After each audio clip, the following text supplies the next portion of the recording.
And what's going on with Mamdani in this meeting? Are they trying to distance themselves from the socialist side and they're trying to make him into a socialist version of Donald Trump, which is we're going to stick away from some of these social issues that are unpopular and I'm going to stick with how unhappy people are. And that's what I'm going to try to hone in on. That would be interesting. And I know Ethan was looking for this clip. I got to tell you, I was listening to the Fox News update at the top of the hour.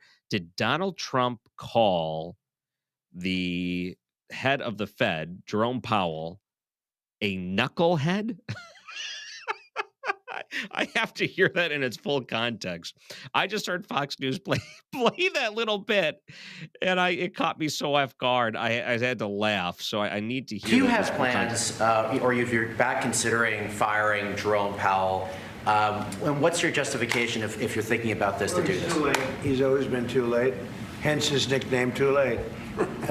He should have cut interest rates a long time ago. I don't rule out anything, but I think it's highly unlikely, unless he has to leave for fraud. Clem, have you drafted a letter? I haven't drafted a letter. So you didn't show a letter to Republican lawmakers last night? No, I talked about the concept of fire him. I said, what do you think? Almost every one of them said I should. But I'm more conservative than they are. Okay. Did he say it there? I must have missed it at the end. I didn't hear him say that, but he did. No. He did throw some sort of, I think, passive mix some sort of passive insult in there Right. earlier in it. I swear I heard him at the top of the hours call him a knucklehead. We have to find that clip. I have to hear that in its full context. Well, one of the other big things, the president officially signing the Halt Fentanyl Act, which permanently classifying fentanyl-related substances as a Schedule 1 drug, which is necessary. We have such a huge issue when it comes to illegal drugs and fentanyl and what's going on with. This is what I think is good about a Donald Trump. You have him that is going to go hard on the people that are pushing these drugs on people. Knowing or not, if they are a drug dealer and they give a deadly drug to someone and they end up killing themselves over it, you should be held to the fullest extent of the law, even if you possess fentanyl. The idea that you got it from someone, go ahead, tell the police who you got it from. Let them be the ones to get in trouble because we got to stop this stuff from hitting the streets. And there's so many people that are ruining their lives, families getting ruined over this stuff.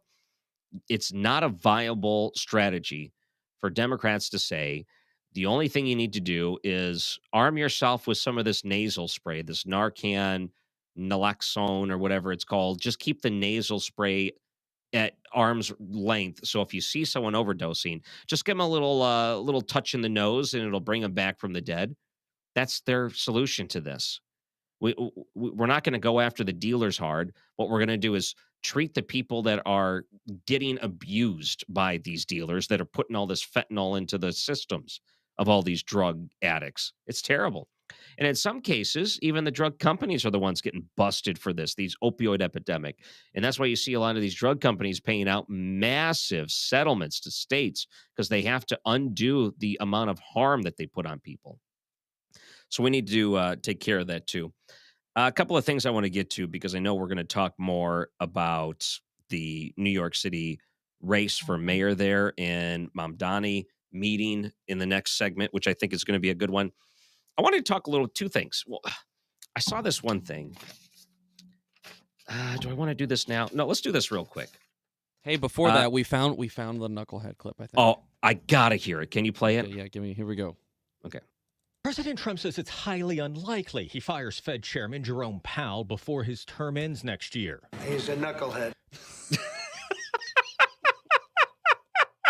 Ethan, can you isolate just that clip and we can play that in random spots during the show today? I'm sure we can make that happen. Oh, what a fantastic Donald Trump audio drop. That is an all-time classic. You can put that on the button bar wall of every talk radio station in the country because they will be using that one. He's a knucklehead until the end of time. It's just too good. Too good. Thank you for finding that. All right, two things. And I saw this one survey came out. 77% say they would not consider joining Elon Musk's third party.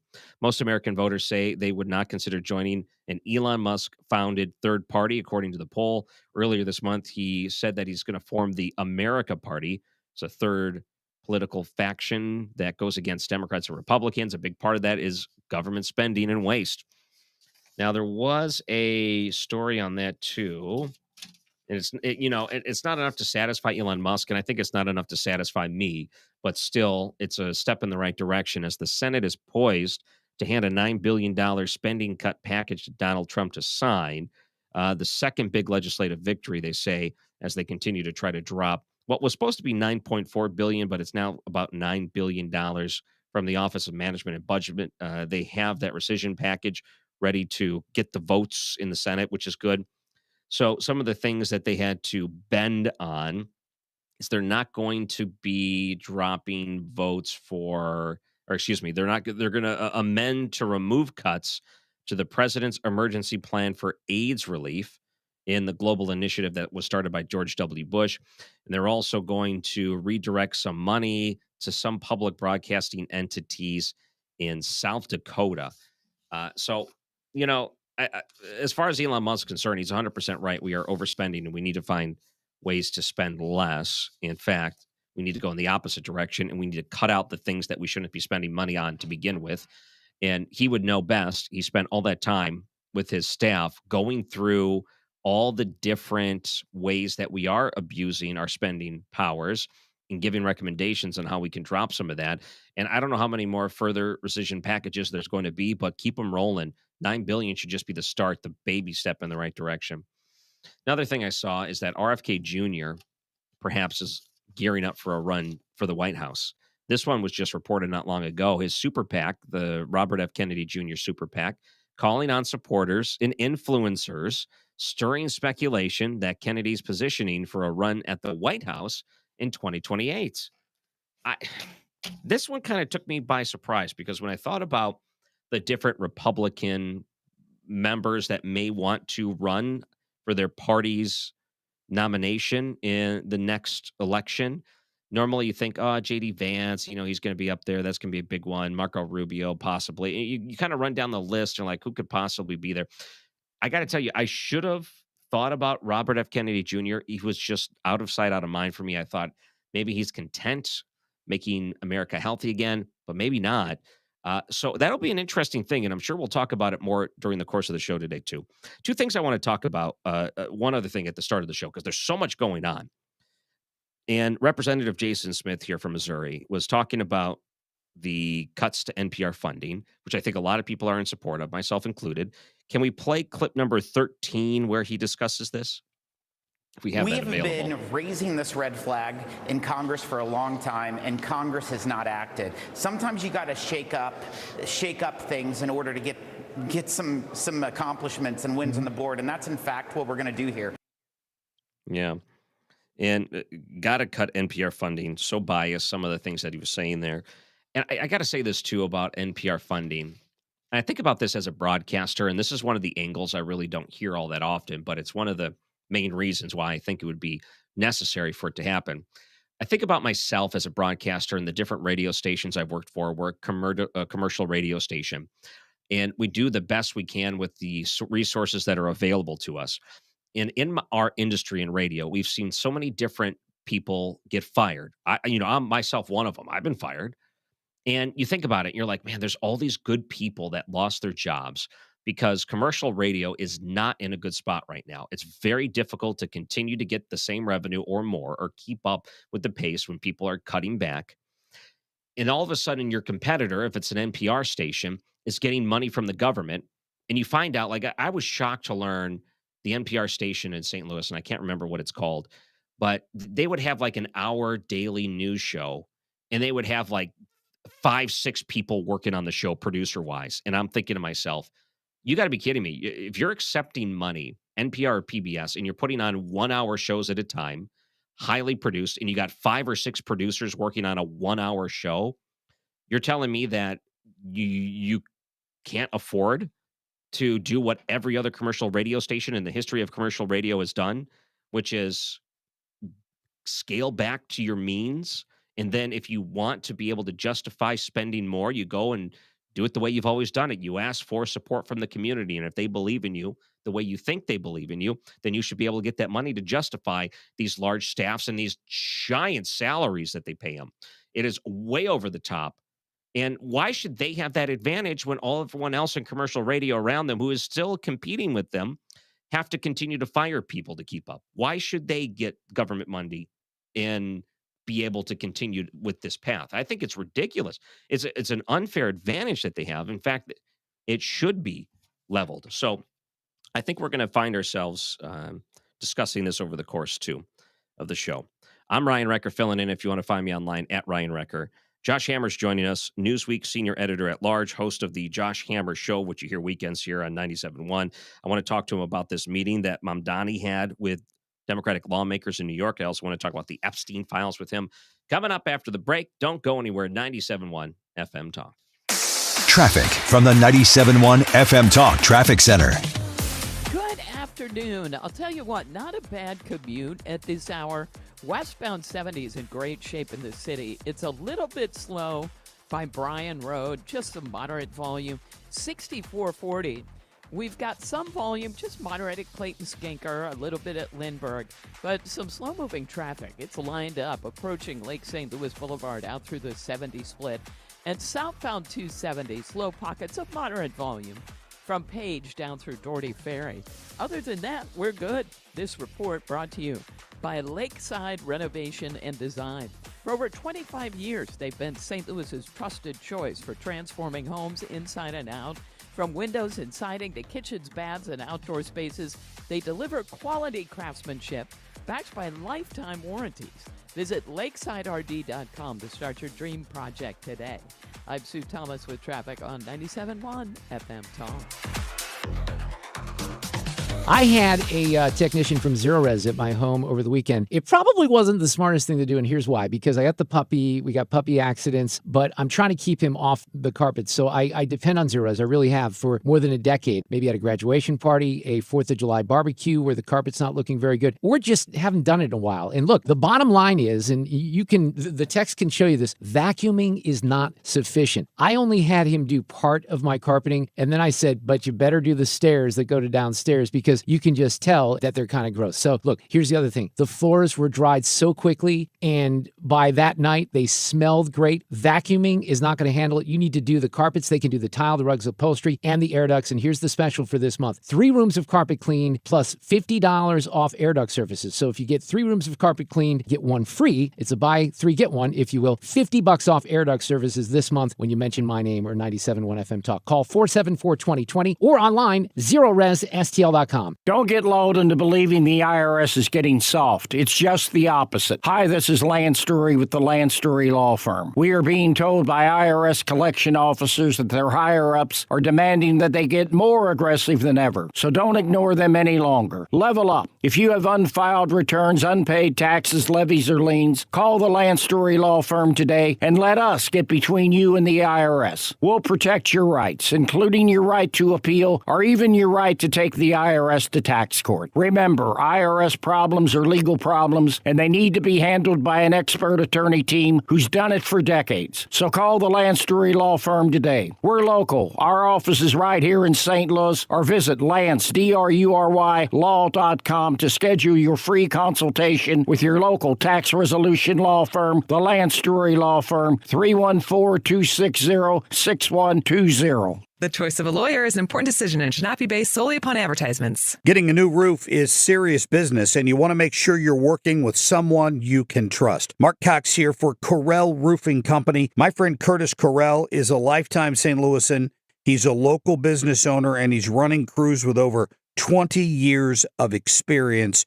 When Curtis gets on your roof, you can trust him to be honest with you about whether you need a new roof or not. He will work out all of the details with your insurance company and make sure you're getting the right roof for your home. He tells me he doesn't overcommit. So when other roofing companies do that, quality suffers, customer service can drop off. At Correll Roofing, they pay attention to details. They have quality materials and workmanship, and they use quality roofs that are built to last. That's what you want.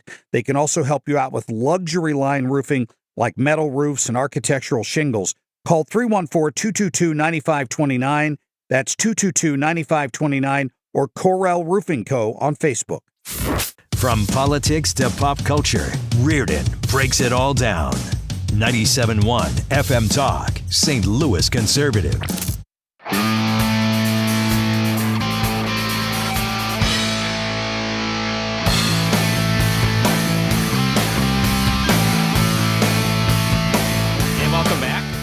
Ryan Ranker filling in for Mark Reardon.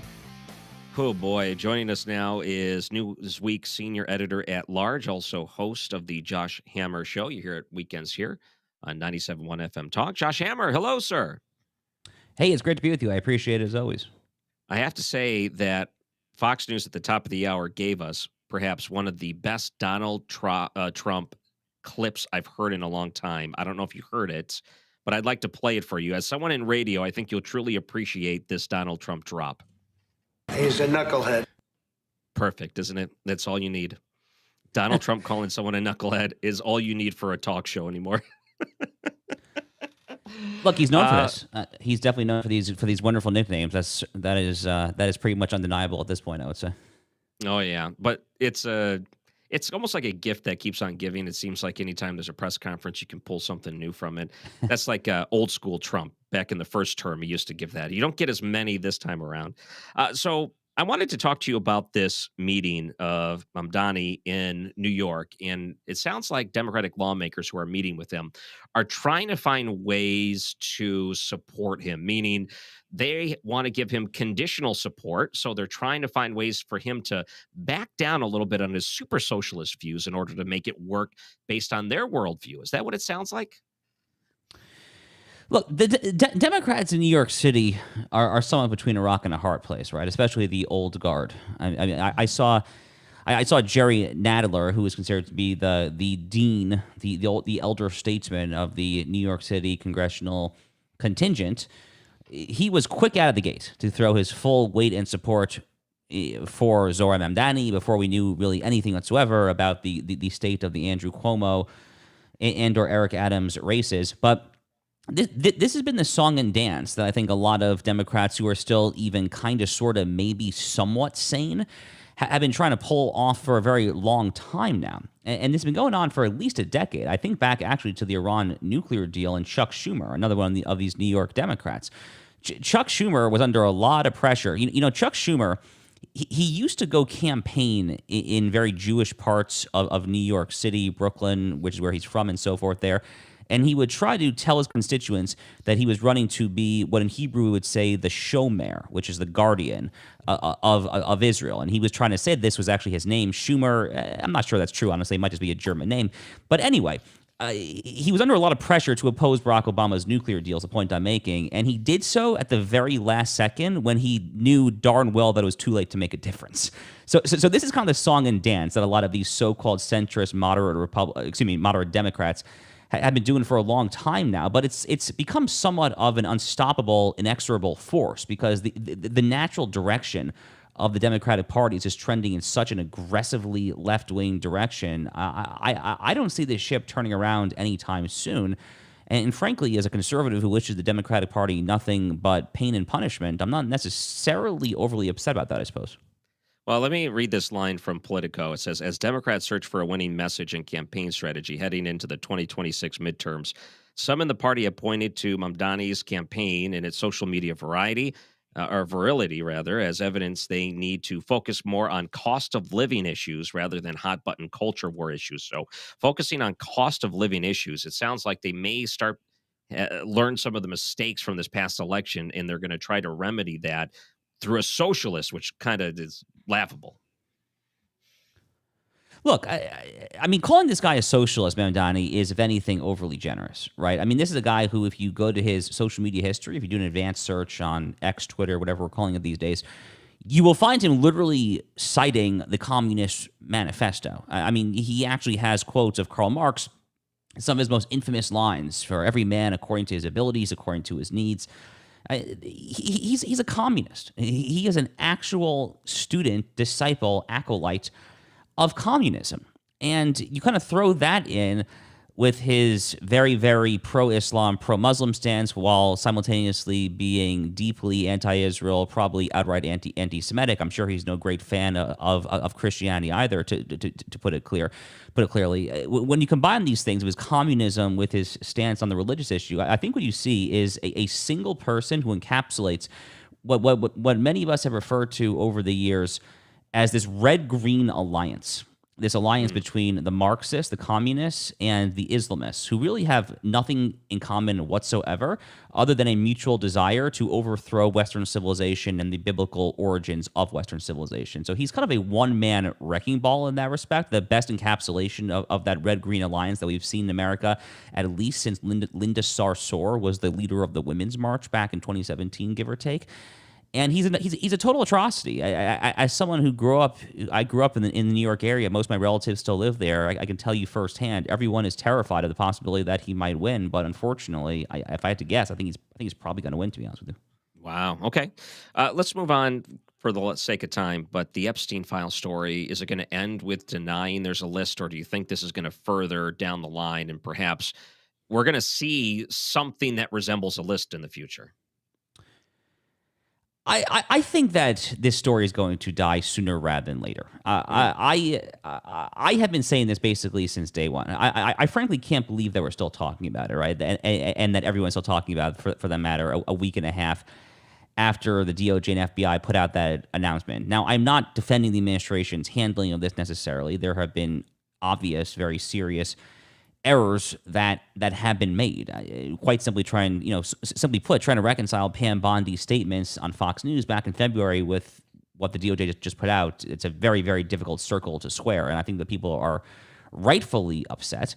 On the other hand, you ask the median Trump voter, I mean, what did you vote on? And it just beggars belief that most people would say transparency for the Epstein files. I mean, last I checked, most voters for Donald Trump, most conservatives, Republicans, and so forth there, care first and foremost about the issues, about inflation, about the economy, jobs, crime, immigration, stability on the global stage, and so forth there. So I think that this is going to move on sooner rather than later, and I'm somewhat bamboozled that we're still here. I guess I'll end with this and say that there's one thing I know about President Trump's base is that they are extraordinarily loyal to President Trump, and if he truly digs in his heels and say that we have to move on, which certainly seems like the move that he's pulling off right now, the people will fall in line sooner rather than later. Okay. People wanted to look you up online. Where can they go? I'm on X, Josh_Hammer. Instagram is Josh B. Hammer. And then my own show, which can be heard right here on Saturday afternoons, actually, is the Josh Hammer Show as well. Fantastic. Great work on the Josh Hammer Show and everything else that you do. I guess there's always something to talk about, so I'm sure you got a big show planned for this weekend. Good talking to you here in St. Louis. You too. Always a pleasure. I'm Ryan Recker, filling in for Mark Reardon. If you want to find me online, at Ryan Recker. Joining us after the break is Daniel Turner, CEO of Power the Future. So when President Trump comes out and says, hey, Pittsburgh, guess what? We're going to be investing billions of dollars for AI and energy in Pennsylvania. That's a pretty big deal. So what exactly are they going to be spending this money on? So we're going to talk to him about that, what the future may look like when it comes to power and AI. Coming up after the break, I'm Ryan Recker, filling in 97.1 FM Talk. Traffic from the 97.1 FM Talk Traffic Center. Well, we've got an accident eastbound 70 before Lake St. Louis Boulevard. And this thing is blocking the two left lanes and the left shoulder, even the right shoulder. So they've only got one lane getting by. And of course, traffic is starting to stack up behind that. So if you're out in that area, that's what's happening. Now, westbound 70 is a little bit slow at Jennings Station Road. We had an accident reported near there. So I'm guessing it's really close to Jennings Station Road. I see the backup through that area. Southbound 270, slow pockets. Now, this is Page down through Doherty Ferry and a little moderate volume at Gravois as well. Out west, westbound 70 looks fine past Lake St. Louis Boulevard. It's a little slow at Wentzville. And 64 has some volume, Highway N out through the 70 split. 55 southbound slowing at Bates, and we look fine if you're headed into Illinois on the bridges downtown. I'm Sue Thomas with traffic on 97.1 FM Talk.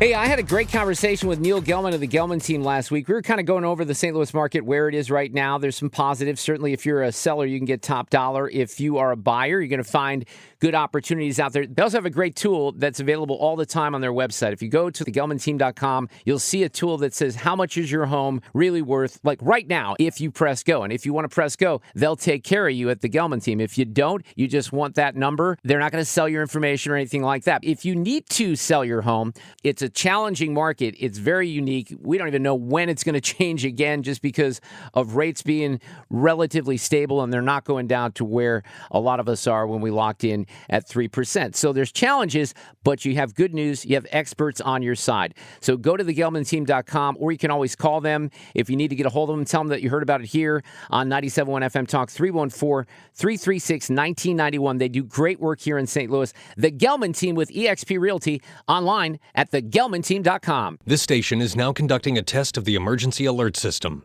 This is only a test.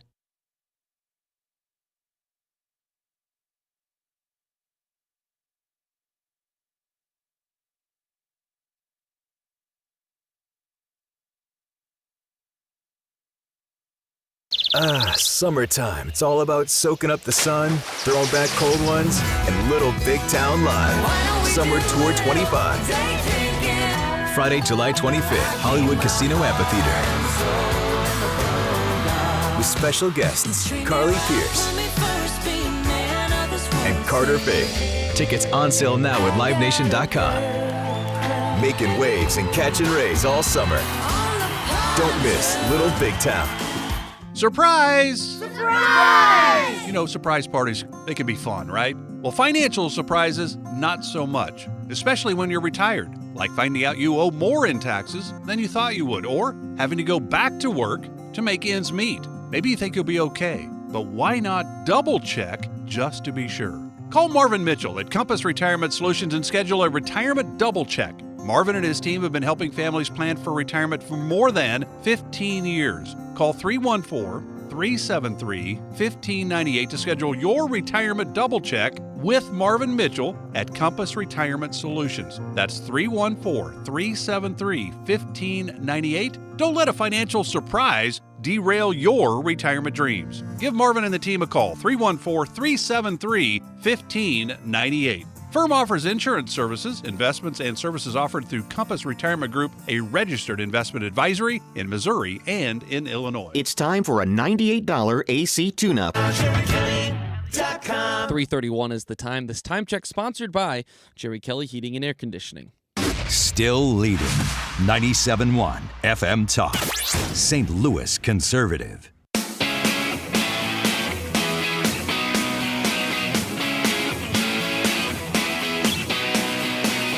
We raised 92. It's actually going over 100.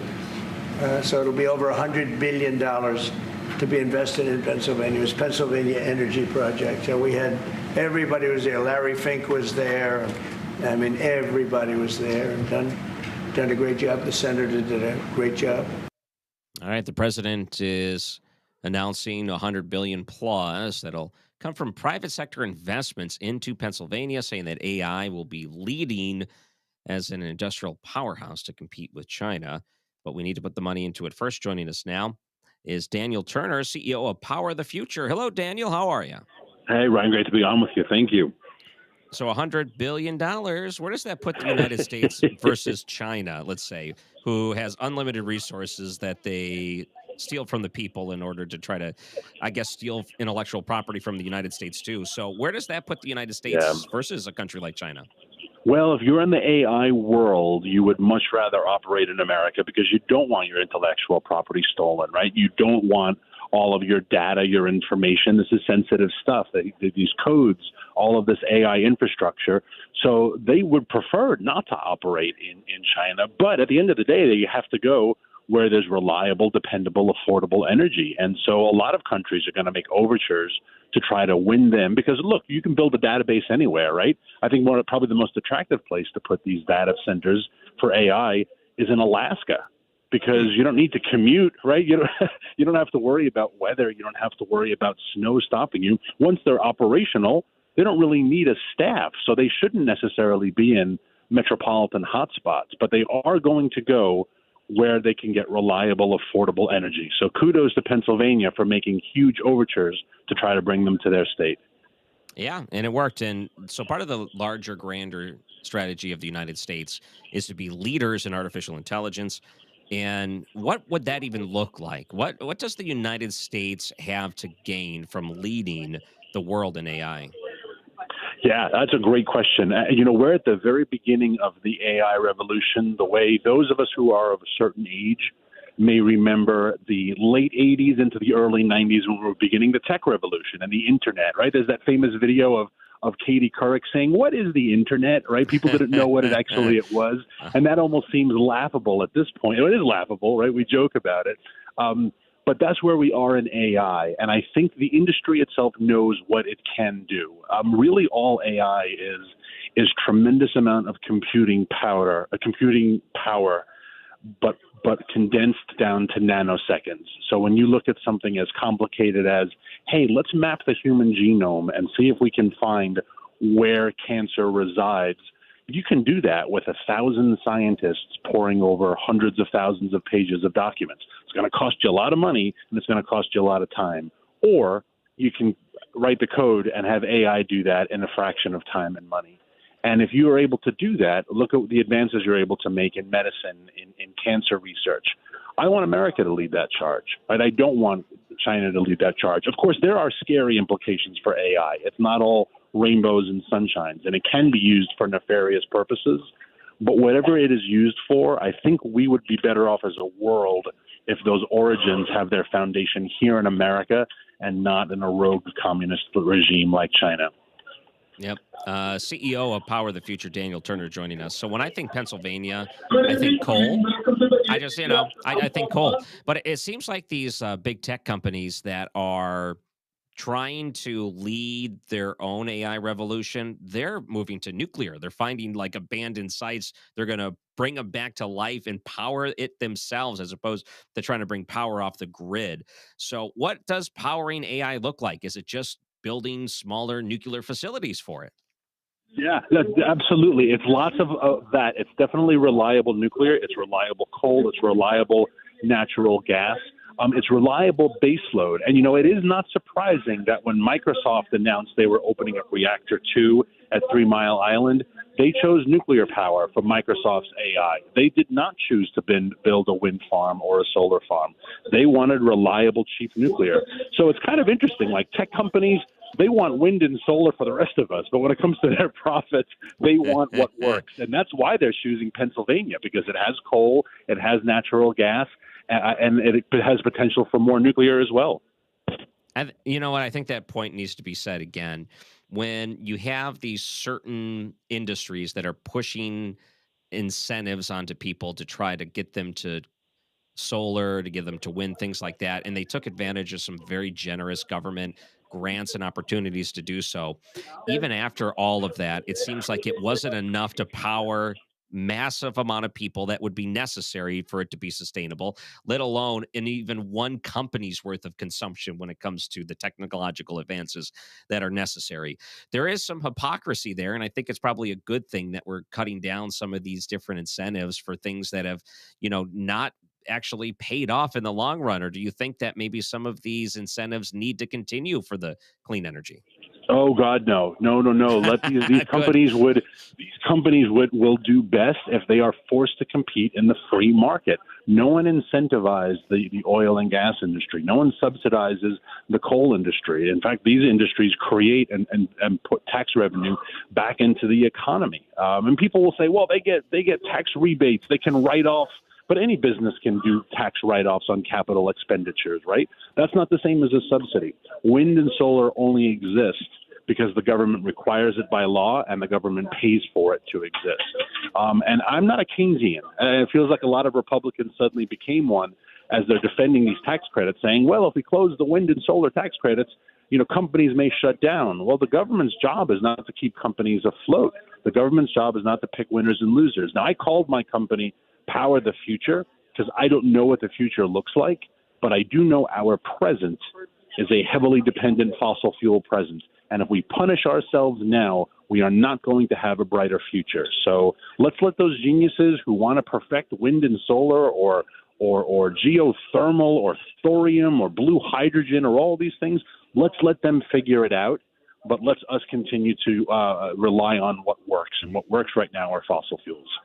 Yeah, and I think, credit where credit's due to Elon Musk. He found a way to make it production-wise to the masses, and everything works in line with each other. So we brought the cost down, which made it a very popular option for a lot of people to buy his electric cars.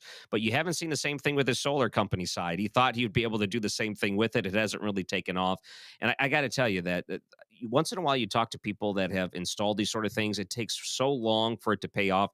I don't know what other revolutions are out there waiting to power the future, but I got to tell you, it's definitely lagging behind even after the billions and trillions of dollars we've already spent on it. Doesn't give me a lot of optimism.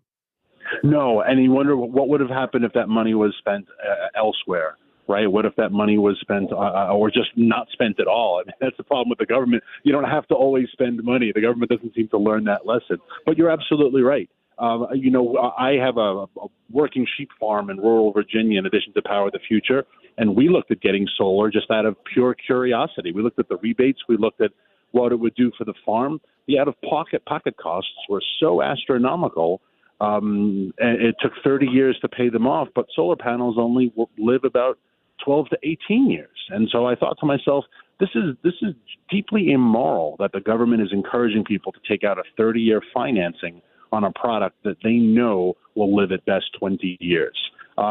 People should go to jail for such a predatory lending, as we used to call it. But when you do it in the name of climate change, you're allowed to violate natural law. You're allowed to violate ethics. You're allowed to do whatever. And I think that's barbaric. Yeah, we got to be honest with this too, and going on it, maybe not even on a farm side, but we're running into people, and you find this when they go to sell a home and they're locked into one of these long-term contracts. They try to tie it into the sale of the home, saying that the new owner has to assume the obligations of that loan. People don't want to pick up someone else's solar panels and have to pay an extra 20 grand for a house. It ain't happening. So these people are having major regrets down the line if they decide to sell the home, or let's say it's not operating the way that they were promised it would operate because these salesmen oversell these things. There's major disappointment that people have that put these in, and we're finding that story a lot more common. Is going to look like. We may get to the point that residential solar is this wonderful solution, but it's not necessarily there now, and giving people free taxpayer dollars to pretend it's there is not a solution either. We know that getting rid of these subsidies is going to make some American companies suffer. Some Americans are going to lose their job. That was the threat for the one big beautiful bill, saying if we get rid of these subsidies, people who work in these industries will be out of a job. That's tragic. But what's really tragic is that we gave them these jobs on Keynesian principles to begin with. And this is what happens when government starts getting involved and tinkering outside of their purview. Yeah, and I mean, we have to actually have some tough love conversations sometimes. So if you look at some of these contracts that the Biden administration signed in when it came to the electric car grid and spending billions of dollars for like nothing, them studying the infrastructure and building nothing, helping no one when it comes to electric vehicles. There's people that are making money off of this stuff, but there is absolutely no benefit to the consumer or the people that they're promising to help. So some of these jobs that are going to be lost were just opportunists that were taking advantage of the government's generosity. So again, we have to be realistic when we talk about some of these positions that may be eliminated. They may not have been helping people to begin with. No, and actually there's a wonderful story today in the New York Post that I just put on my social account of Biden's promise to bring thousands of electric mail trucks, and they signed a multi-billion-dollar contract, and we were supposed to have thousands of them delivered by now, and we have 93 of them. But what we don't have is the $1.7 billion that was awarded in the contract that has disappeared. Someone got very rich. Someone bought a beach house. Someone bought a boat. But what we didn't get is electric mail trucks. And again, this is the nonsense that we do in the name of climate change, where there is grift and theft and outright fraud. And until people start going to jail for it, it's never going to stop. Yeah. So if people wanted to look you up, Power of the Future, where can they go? PowerTheFuture.com. Look us up or give me a yell at Daniel at PowerTheFuture.com. Very easy. Powerthefuture.com. Daniel Turner. I know this is going to be a topic a lot of people are paying attention to, but in the end, what's your level of confidence this $100 billion investment in Pennsylvania is going to pay off on a scale of 1 to 10? 10 being most likely it'll pay off quickly, 1 being it's going to take a long time or not pay off at all. What's your level of confidence? 6.5, and the only reason why that would seem a little bit low is because it still has a Democrat governor, and there's still a lot of opportunities to put up red tape and to kind of throw wrench in the works, right? But the interest is there and the leadership is there. It's a matter of people getting out of the way and letting it happen.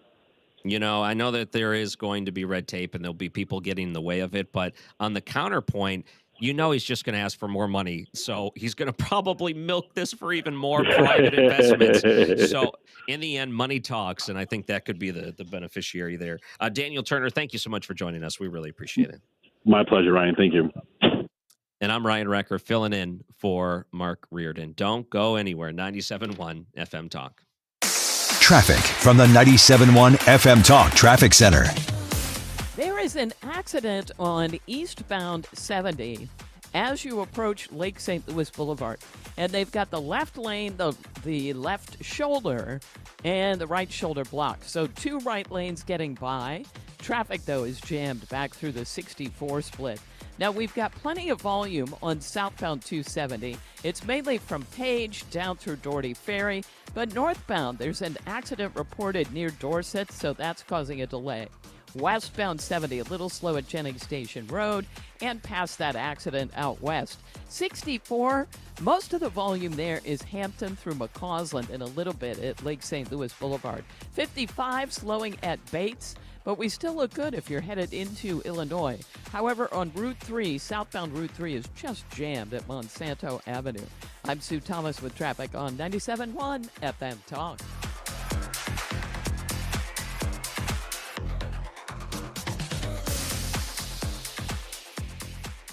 Mark Cox doesn't fake it. He's lived it here in St. Louis. Pro-freedom, pro-family, pro-truth. If it matters to Missouri, it matters to Mark. Mark Cox, mornings on 97.1 FM Talk. St. Louis Conservative. If you're considering an annuity as part of your retirement plan, we need to talk. Hi, I'm Bob Stockdale, Senior Vice President Investments with the ClearPath Wealth Management Group at Stifel and host of On the Money, Saturday mornings at 11 on 97.1 FM Talk. Annuities can be a useful tool for some retirement investors, but not all annuities are created equal. Every week, we meet clients who own complex annuities that don't suit their needs and, in some cases, actively undermine their retirement plan. Before you purchase an annuity, get a second opinion from the ClearPath Wealth Management Group at Stifel. Requesting a consultation is free of charge. To request a free consultation, contact us at clearpathinvesting.com. That's clearpathinvesting.com, or call us at 636-695-2650. That's clearpathinvesting.com or 636-695-2650. Stifel Nicholas and Company Incorporated, member NYSE and SIPC. Reardon's back. Smarter talk for the Show Me State. 97.1 FM Talk. St. Louis Conservative.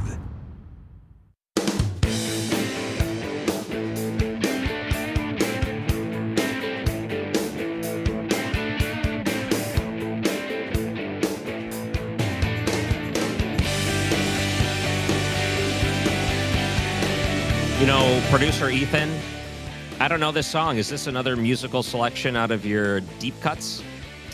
No, so we actually made a change recently. We just are we are all music beds now. Oh, okay.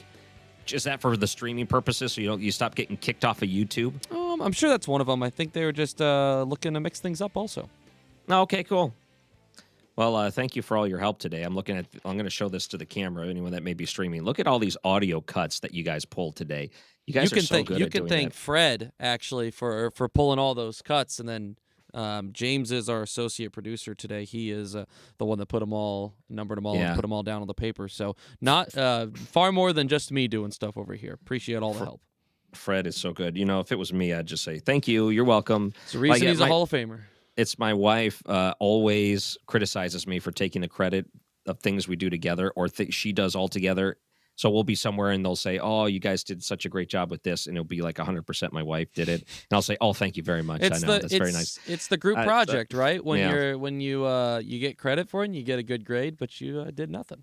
Yep, and I look at her, I give her that look. I'm like, I know, I didn't do anything. I'm getting the credit. Sue, I don't know if you listened at the top of the hour, but there was probably an A+ Donald Trump soundbite that dropped during the Fox News. I don't know if you heard it, Sue, but can I Knucklehead? play it? You heard it. Oh, yeah. He's a knucklehead. What a great audio drop. In the world of radio, I don't know if it gets much better than that. He's a knucklehead. Oh gosh, you're right. It's great. Yeah, Jerome Powell, I think he was referring to, but I haven't heard the full clip yet. I want to hear it in context. Not that it'll change anything, but I do want to hear it in context. I was at the start of the hour too talking about NPR and the funding that goes into NPR, and we should probably play the counterpoint to that. Lisa Murkowski wants to keep funding to NPR, at least to some of it. This is clip number 21. If we can play that, Ethan. If you don't like what's going on within NPR, you think that there's too much bias there, we can address that. But you don't need to gut the entire Corporation for Public Broadcasting. The entity, the program that provides for so much support, particularly for those in rural places. I totally disagree. I feel like you can absolutely gut NPR. And I'll go back to the point I made before. We work in an industry, in radio in particular, that has cut, and so many good people have lost their jobs on the commercial side. And I remember talking to someone over on the NPR side that even in St. Louis, they have like an hour talk show a day, and they got like 7 producers working on it full time. They're probably making 80 grand each or something like that. I don't know. I'm just throwing these numbers out. I don't know for sure. And then on top of that is you have the executive producer and then the program director and all these other things. For a 1-hour show, they have all these people working it. And I thought to myself, you're getting government money. On the commercial side, I see a lot of good people lose their jobs and their livelihood. And the government is providing you to overcompensate and overspend when it comes to your staffing for something that you're providing a fraction of the service these commercial radio stations provide. I would argue that you listen to all of this NPR national programming that is very left-leaning and liberal-leaning, that they're piping in through a satellite, and there's very little local content that's being produced, that you're not doing a service to these small rural areas just by saying that you're picking up satellite programming from a national perspective for something. I think that if you really wanted to justify these, you're going to have to put them in the same category of what these private entities, these commercial radio stations are facing, and let them compete just like everyone else. And if they find that the donor base wants to continue to contribute to them, they'll find more money from private entities to continue to fund it as a nonprofit, just like anyone else. You don't need the government intervention here. And that's not even addressing the liberal bias that is attached to their programming to begin with. So I got to say, go ahead and gut NPR, keep it going. And I know a lot of them say that it's just a small percentage, 5% or whatever of what their budget is. Then go ahead and find another way to make it up, just like every other company has to. I wanted to play this too. I think we played the Jason Smith clip when it came to the NPR. You want to play some more Donald Trump clips? This is from a little bit earlier. I wanted to play clip number 31 because this goes back to something we discussed regarding Epstein. And I was a little bit surprised by Josh Hammer, who is taking the stance that of all the things that we need to worry about in this country, the Epstein client list is so far down the list that we are over amplifying its importance versus how important it really is. I got to tell you, I don't believe that whatsoever. I think that when you have a government conspiracy and you know the person was a prolific trafficker, a sex trafficker, preyed on children, and he had high-profile clients, it is not unheard of to think that when you have those type of clients, there is a way you can make a list of the people that you supplied these children to as a sex trafficker.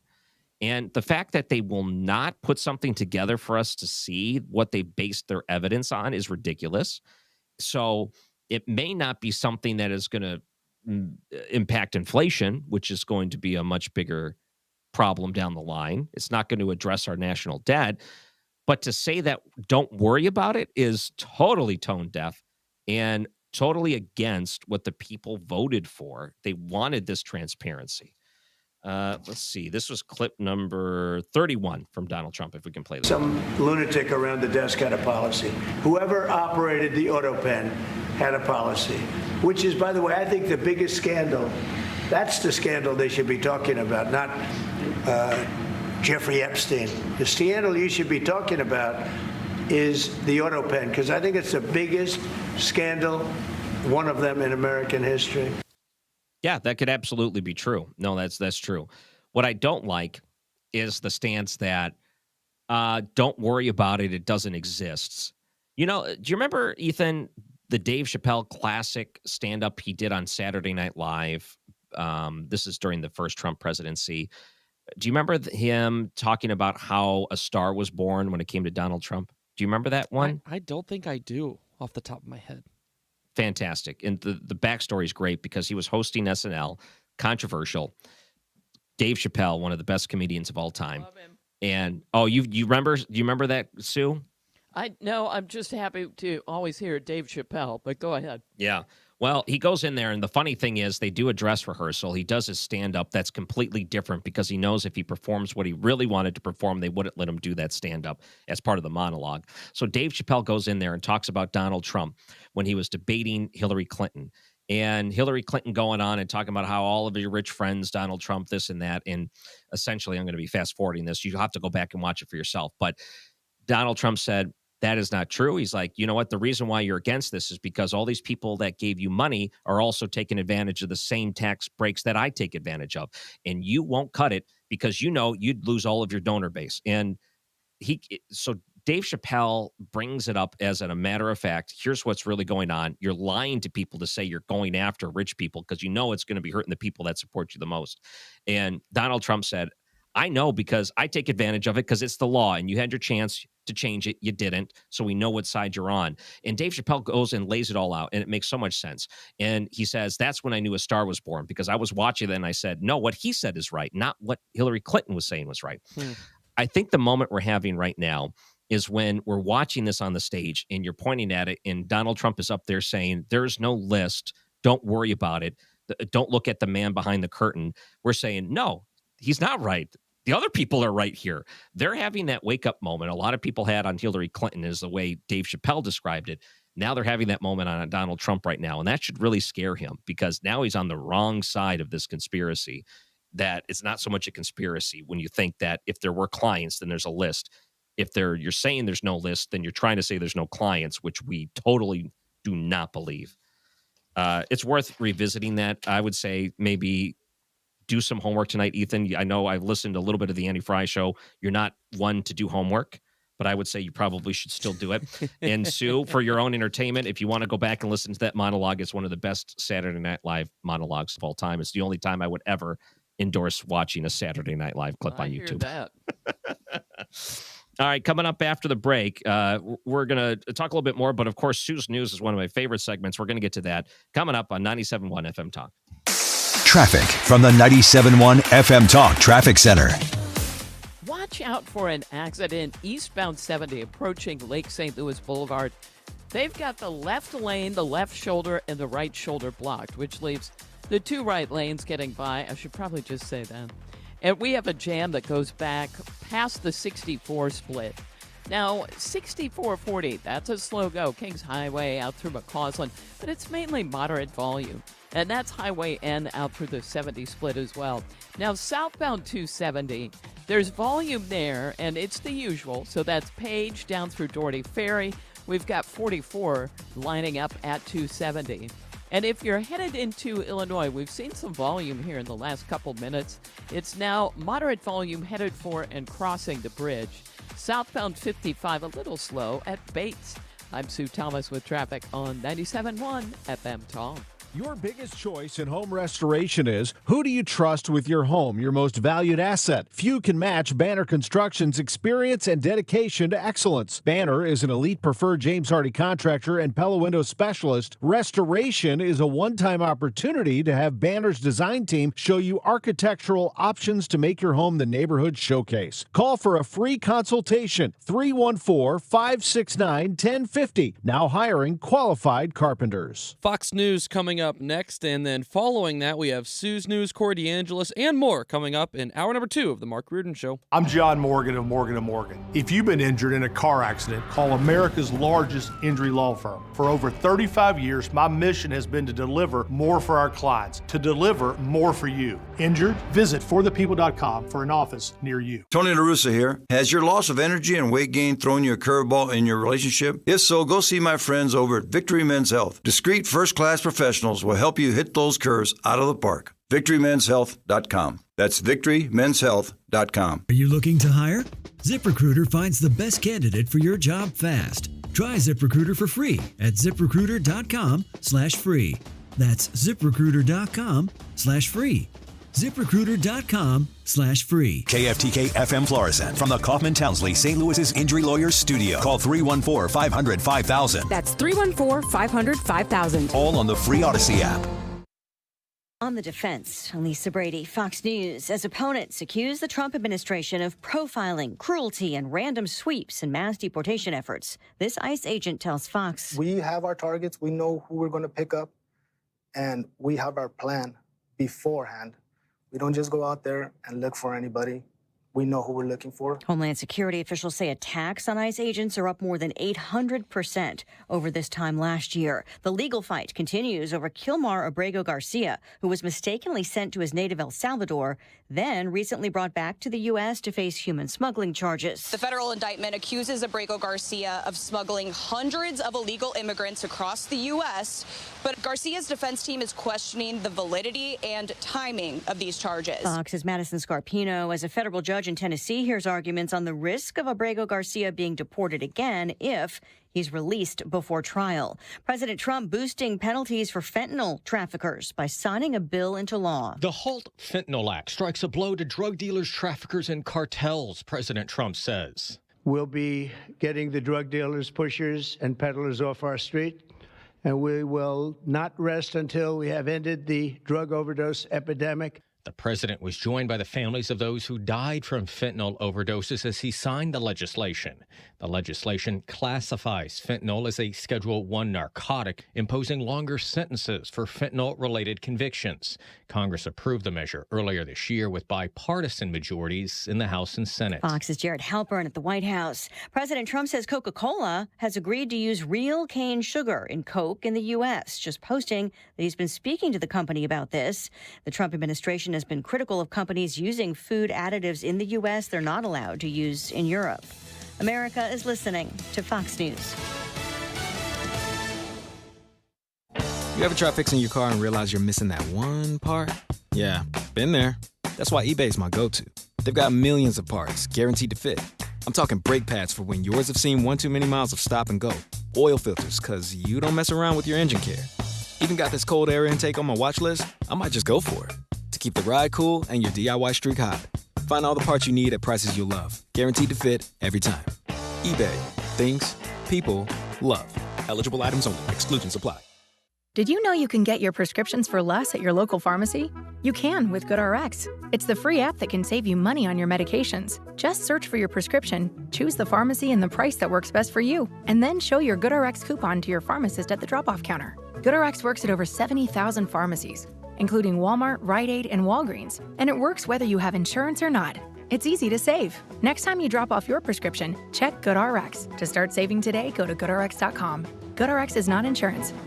Air Comfort Service, heating, cooling, and insulation. Weather. Still thinking there could be a couple of thunderstorms trying to drop in this evening up until about 8 o'clock. Most of us won't see anything. Partly cloudy, warm and humid, 77. Thursday, partly sunny, hot, humid, 94. An increase in scattered thunderstorms during the afternoon Thursday. That continues Thursday night, 72. Friday, partly sunny, cooler. Still a couple of thunderstorms around, though, Friday, 85. This is 97.1 FM Talk. Chief Meteorologist Dave Murray. Hi, this is Steve Butts with the Crawford Butts Insurance Agency. I know we're all experiencing sticker shock when you get your insurance premium. Now more than ever, you need an independent insurance agent to find the best value for your family's insurance needs. Crawford Butts, family owned and operated for more than 60 years. Please give us a call at 314-752-2500 or at crawfordbutts.com. Hey, it's Mark Reardon. If you're nearing retirement or already retired, call my friends Thomas Helbig and Bob Kershaw with the Retirement Advisory Group. They'll show you how linking to the market is much safer than owning the market for your retirement savings. They're the official financial advisors of my show. Go to retirementkey.com. Hey guys, Glover here with my friends Mark and Neil Gelman from the Gelman team of eXp Realty. Selling your home, every situation is unique. Find the best options that are right for you from the real estate team who offer more options. 314-336-1991. Go to thegelmanteam.com. We've been here 30 years, 30 Christmases in this house, and we have the traditions that most families have. That's Terry talking about her experience with Rhino Shield ceramic coating. We did Rhino Shield 14 years ago, and the house still looks the same as the first day. Rhino Shield really worked with me to help me get just the right nice soft yellow, and it's 14 years later, and it's the same color. The main reason Terry called Rhino Shield is because it's backed by its 25-year transferable warranty. It just sounded wonderful that we could have the house coated with Rhino Shield and not have to worry about it again for 25 years. Take it from Terry. Give Rhino Shield a call now for a free evaluation. 877-25-RHINO. 877-25-RHINO. Or visit 877-25rhino.com. There have been neighbors that have come by and said, "Did you just have your house painted?" Because they wanted to know who the contractor was. And I said, "No, it's actually Rhino Shield." 877-25rhino.com. This hour of the Mark Reardon Show is sponsored by Gamma Tree Experts. Your trees deserve the best care. Call Gamma Tree Experts. This is the Mark Reardon Show on 97.1 FM Talk.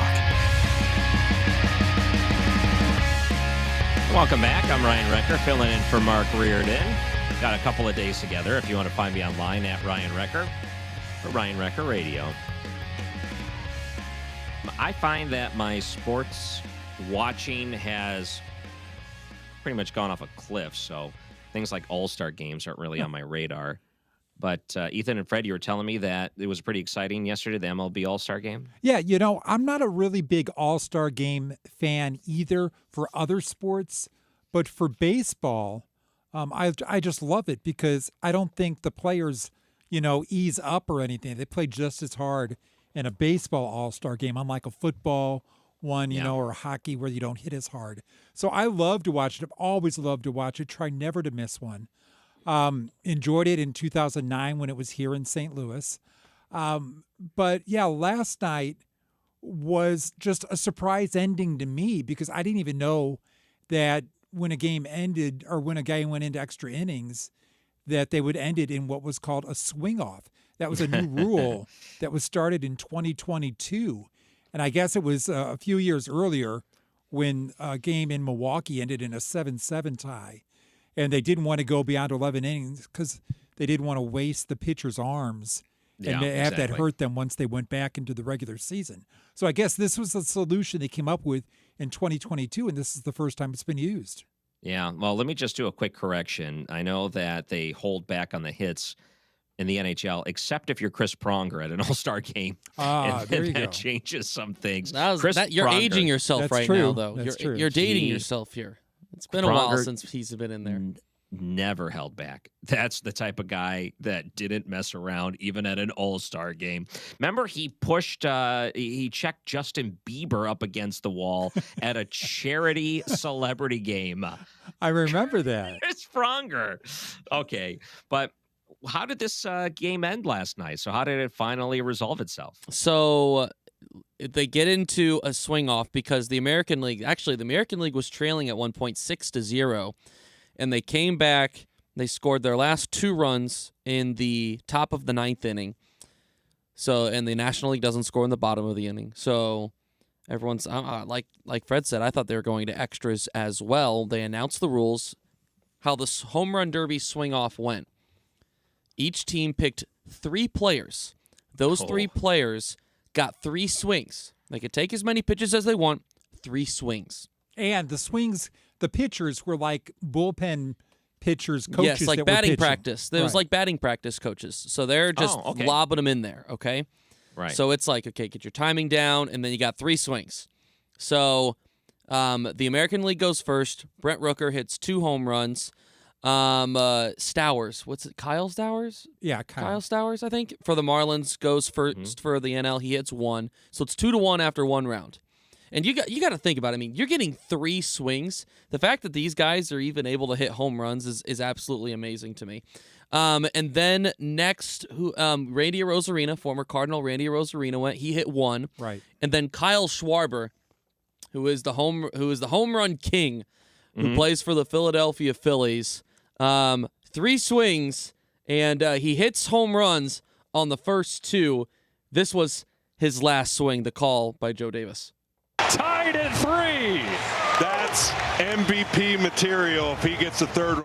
AL rallied in the game. NL has rallied in the swing. With the hat trick. Look out, Chop House. National League takes the lead 4-3. Unbelievable. So this swing was awesome too. He goes down to 1 knee and just watches it fly. So all of a sudden the NL's up 4-3. They Wait, so had he went 3 for 3. He went 3 for 3. They had a little bit of more of a something Aranda. I didn't recognize the guy that I didn't even know who he was. I didn't know who the next guy was. A little bit of a less well-known guy that went for the American League last. He didn't hit any home runs, so Pete Alonso didn't even have to go. He would have been the last guy for the National League. So they had that in the bag. But a lot of people were upset with Aaron Boone, who's the manager of the Yankees. He managed the American League team last night. Like, why didn't you have Aaron Judge and Shohei? Well, Shohei was in the National League, but why wasn't he in? Like, why didn't you have all these superstars? And I guess people weren't connecting that these guys were probably already halfway back across the country to their homes. I mean, once they played, they were probably out of there. But anyway, it was an awesome end, a great game, and in a very creative way to wrap up the night and have it be so with pace. And it was so much fun to watch and to follow. And then to actually see the players all on the field watching out of the dugout, just going crazy at every home run that's hit. Yep. You know, in that setting of an actual all-star game was so unique. Yeah, they had Ken Rosenthal and Kevin Burkhardt were interviewing each player right before they were about to walk up. Like, how you feeling? You feeling nervous? Like, it was fun. It was very much so head games, it felt like, too. The reporters did a great job with it. And every single part, it felt like, of the game itself was done very well by Major League Baseball. And I would like to think that this would only be used for an all-star game. Because now in extra innings, you put an extra, a phantom runner on second base to try and hurry things along. I would hate, and I don't think it could ever get to the point where they would do swing-offs. And I don't know if I really like that. Shocked that name, if it ever got to that swing-off. point. I know. But, it's kind of like a penalty kick or a penalty shot at the end of a football or a hockey game, soccer game. Right. A lot of fun. I like last that you night, called though. it football. That was football. Yeah, the proper European way to say it. But I think after the NHL did that Nations tournament and they saw the popularity along with it, they realized that all these other leagues need to make it more fun for their all-star competitions. So they're only going to lean into more things like this in the future. They're going to find ways to incorporate it to make it more enjoyable to watch when normally there's nothing at stake and you don't care about these other players other than maybe the ones that are on your own team. This will make it a little bit more enjoyable, I think, and push along. I think the NBA even thought about doing something similar to change up their maybe a tournament style. Yeah, they should. All right, so we're going to get to Sue's News coming up after the break. I'm Ryan Recker filling in. Don't go anywhere. 97.1 FM Talk. Traffic from the 97.1 FM Talk Traffic Center. We're pretty busy downtown. Eastbound 40 headed for the Poplar Street Bridge, and 44 is slowing in both directions at the bridge itself. We've got southbound traffic slowing headed down toward Bates in the construction zone. Southbound 270, slow pockets. It's mainly from Page down to just south of 44, but that's pockets as well. And they've cleared that accident eastbound 70, really close to Lake St. Louis Boulevard, and it had blocked that left lane for quite some time. But now it's off on the shoulder, so you can get by there. But traffic is still unwinding, and westbound is pretty slow out there. Westbound 64 slowing Lake St. Louis Boulevard out through the 70 split. I'm Sue Thomas with traffic on 97.1 FM Talk. Mark Cox here. Join me, Annie Fry, and Mark Reardon, along with Bob and Tammy Kershaw of the Retirement Advisory Group for the next Protecting Your Retirement educational event. It's Tuesday, August 5th at the Frontenac Hilton at 6:30. Here are Bob and Tammy with more. Are you nearing retirement or already retired? Do you have your personalized income plan in place? Would you like to learn why linking to the market is much safer than owning the market? And how in 39 years we have never lost a penny of our clients' money? Would you like to learn how to automatically lock in your market gains every year without having to sell? Did you also know if you're 59 and a half or older, you can roll over your company retirement plan tax-free to protect your nest egg from any future losses? You'll get all the answers and more. If you're 59 and a half or older, you cannot afford to miss this event. Protect your retirement nest egg and join the official financial advisors of my show, Bob and Tammy Kershaw, at the Frontenac Hilton, Tuesday, August 5th at 6:30. Go to retirementkey.com. That's retirementkey.com. I'm John Morgan of Morgan & Morgan. A question I get all the time is, how did we become the largest injury firm in the world? We have over 1,000 lawyers in all 50 states and close to 6,000 coworkers. Our call center is on duty 24/7. You can reach us at any time at forthepeople.com. But the real reason is we won a lot. When you visit our website, go to our verdicts and settlements. There you will see what our clients were offered and what they were awarded at trial. All those verdicts help us resolve many cases fairly and early. You see, nothing beats reputation. The insurance industry knows who we are. We even have insurance adjusters call us for representation because they know too. We've made it easy.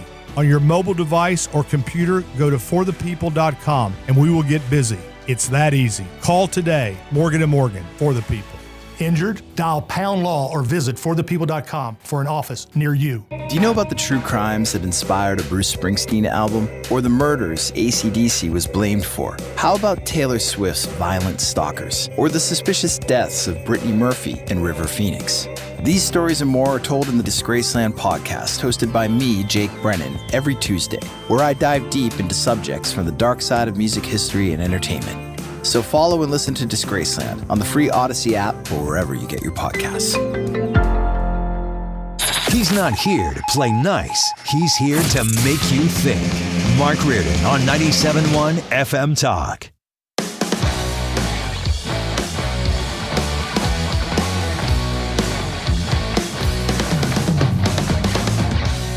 Hey, welcome back. I'm Ryan Recker filling in. Today and tomorrow, we're going to have some fun. You know, one of my favorite segments is a little segment called Sue's News. These allegations are deeply concerning. Does the president have any comment? We're not going to comment. It's not clear messaging. No. And now, Sue's News. Brought to you by Sue. Well, it's exciting. It's National AI Day. National Hot Dog Day. Which, didn't we find out everyone was supposed to take 30 minutes off your life? What? You remember that study? Yeah. Really? Well, I remember it, but I don't know it was 30 minutes for every hot dog? Yeah, I think that was a thing. Let me Google while we... I was going to say, Hot because I dog. had 2 today, so that means I just shaved an hour off my life. I'm hoping you make it till 6 p.m. Well, I hear that, Fred. We are not prepared. I don't know. I heard that, then I thought, you know what? That's. I thought about that for a week, and then we had some Nathans, and I ate it. Okay. You know, it's like, okay, well, how bad can it be? Mm-hmm. National Corn Fritters Day and National Personal Chef Day. Mm-hmm. Now, I like to cook, but I do have I have Personal Chef Day fantasies every now and then. You know, you could just have them cook for you. I don't know how much that costs. It must be ungodly. I have to imagine you're probably doing okay if you have one. Yeah. Oprah has one. I do not. Don't some athletes Oh, have yeah. them? I think so, Fred. Yeah. You know, that way they stay, eating enough protein or whatever they have to do and a certain amount of calories. I think so. So am I under the impression if you have a personal chef, they'll make you whatever you want, or do they just preemptively make you things to eat? How does it work? I think since they're your personal chef, they do what you want. So if you say, Yeah. This is Think how about I how want much food you waste in a given week. If they're just preparing based on your whim, they got to be throwing away so much food from these rich people. I don't know. I imagine it probably depends on the person because, I know there are, like, for the Netflix series Quarterback, a couple of the quarterbacks had personal chefs, and it went through, like, the things that they cooked. And the way that they kind of made it seem is like, okay, I want things along the line of this, but get creative and do this with it. But it probably depends on the person, how picky you are, what your goals are, and stuff like that. So I imagine it's not as simple as, like, this is what I want tonight. But in some cases, it might be. Yeah. And I figure if they're making me what I want, I'm going to eat all of it, right? I'm not going to say, here's 32 things I'm in the mood for. What I really want is blah, blah. I think I'd tell them, make me as healthy as you can, but make it taste okay. Oh, that's yeah. Which I guess that's everyone's desire, I guess. Yeah, but if you have the money, then, like, maybe it's realistic. Yeah. That's true. They're slipping in laxatives and things into your food. You don't know about it. Yay. And there's Ryan's record. On this day in history, 90 years ago, it was in 1935 in Oklahoma City, of all places, that they installed the very first parking meters. Parking meters are 90 years old. There's no way they envisioned the versions of that they are today, where you have an app and you plug in the number. Blah. I mean, I probably have put some coins into 90-year-old parking meters in my life. Yes, there are some Absolutely. oldies around. And on this day in history, 53 years ago in 1972, was when Smokey Robinson gave his last concert with the Miracles. And I didn't realize, I looked for audio from that specific concert, couldn't find it. But 1972 seems late, because when I hear those songs, I always think of them as 60s. But apparently, maybe they did a reunion that year. And I cannot believe this is 26 years ago.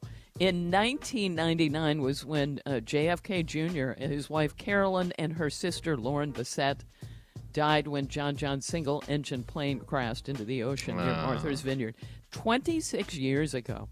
Wow. And I didn't know this part. Doesn't that freak you out, just the time?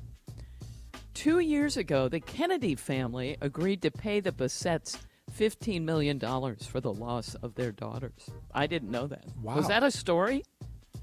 I missed it, too. That took a long time. Yeah. Why? I guess I don't understand when it comes to an accident like that. I don't think it was well, I could be making this up. I don't think it was a lawsuit. Maybe they just decided we've got to do something. I don't know why it would be on the 24th year, but yeah. It's just very interesting. Now, you guys were talking about the All-Star game, and I do have a little audio that we haven't used yet, because one of the things they did this drive you guys nuts that they had Clayton Kershaw mic'd up? I loved it. Oh, it was amazing. Because I thought it was cool, and he could talk to the play-by-play guys while he was pitching. And here he is asking John Smoltz which pitch he should go with next. It's hilarious. What do you want, Smoltzy? What do you want? Cutter in, slider in. I don't throw a cutter. He doesn't slider in. Say cutter. Son of a. That was short. Thank you. How about this splitty? Break out the splitty. All right, what's the count? 2-2? Yeah, this is so weird talking to you guys. It's kind of weird for us, too. Right? That was great. I love that. So much fun. Exactly. They know how to make fun. That play with fun. I mean, if I was in the booth, I would have said, hit him. Yep, you would have. Yes, you would have. Hit the batter. Oh, my gosh. All right, you've heard of the Nielsen ratings for TV, of course. They've been around for decades. What I didn't realize is it's only been 4 years that they've been tracking TV viewing by platform. And for the first time, over-the-air networks made up less than 20% of viewing in June. Less than 20%. Wow. That's how much people are streaming. It dropped to 18.5% from 20.1% in spring. And had they kept records longer, of course, we would have really charted the decline. But the fact that it's under 20%, this is something any of us from the days when we had 4 channels could barely comprehend.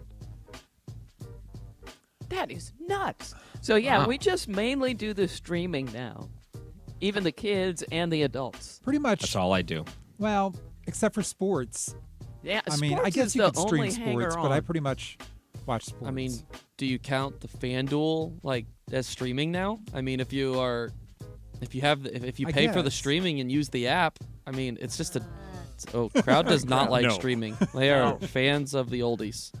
No, it's crazy. It is. It makes you wonder how much of that 18.5% is sports. Yeah. It's got to be a large percentage. I think probably football people watch a little bit more than baseball, so that may be why it slipped under 20. I don't know. Yeah, Okay. true. It is the low point. Once you get into Exactly. football, it'll probably, I imagine, pick It'll up a go little up. more again. Yeah. Exactly. Ryan, did you see Superman yet? I did. And was it preaching? It wasn't preaching, but I didn't like it. I was so let down by Superman. Everyone happened? loves it. Like everyone goes to the theater and they say, "Oh, this is so great. Everything's so wonderful." And I just did not see a wonderful movie. I was just so let down. Ryan, you were like a kid in a candy store talking I about it know. last week. I don't want to ruin too much, but What let you down? Was it some particular thing or just the whole deal? well, he was kind of like a man-child, so he's like, okay, I have my career and I'm working in the big city, but internally I'm still struggling like a teenager struggles. And he was basically there just to stop heavy things from falling on people. Like that was his main purpose in the movie. And I was like, oh, come on, you're Superman. What am I watching here? Made me so disappointed. How was Lex Luthor? He kind of looked goofy to me, but he's Nick. That's a fair He's a talented actor. Good actor. I didn't like the character either because I think in a lot of these modern superhero movies that you can at least sympathize a little bit with the bad guy. You're like, he kind of makes a point, but he's wrong. But he makes a point. Right. There's no point to be made by Lex Luthor here. It is just purely driven by hatred. And you're like, see, it's just so one-dimensional to me. I just don't like it. Hey, Ryan, next hour, let's try and get you some therapy on this Superman issue. All right, 5:33, we're going to have movie reviewer Christian Toto come on and talk to you about the movie. I can't wait. I want to see what he thinks. Oh, that's funny. Well, apparently a favorite in the movie is Crypto, Superman's foster dog. Did you like Crypto? Yes. Loved him. Yes. Okay, and they say it's probably no coincidence that since the movie came out, there's been an increase in Google searches about pet adoption. The phrase, adopt a dog near me, has increased by 513%. Wow. Good. There was also a 163% increase in, quote, rescue dog adoption near me and adopt a schnauzer, all of that. And Crypto is a mutt, but he shares some resemblance with a schnauzer. He was created with CGI, but modeled after James Gunn-owned rescue dog Ozu. Oh. It's kind of cute. It's a sweet That's story. super cool. Yeah. Gunn said he heard about the surge in dog adoption and said, this film has been a lot of blessings for me, but that's a big one, so thank you to the people. I thought that was great. All right, I like Fred Armisen. He's weird, I do too. but I like him. And Ethan, will you go ahead and play this because it's okay. Fred Armisen has a new album coming out. It's called 100 Sound Effects. And it's a comedy album of real sound effects. Here's a preview. This is tuning a guitar, but it's still out of tune.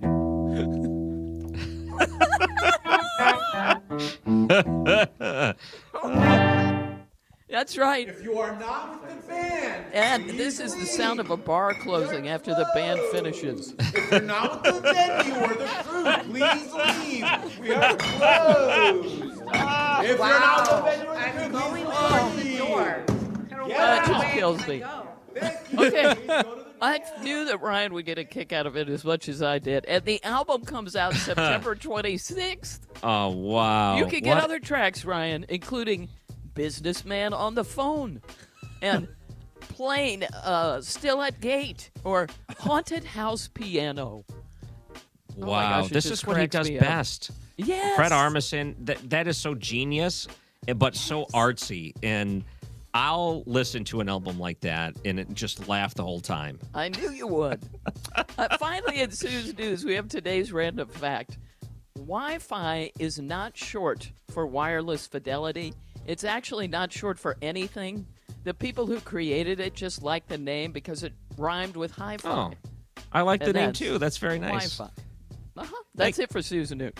Thank you, Sue. Let's go to Your Money Now with Fox Business 97.1 FM Talk. Don't go anywhere. Corey DeAngelis coming up next.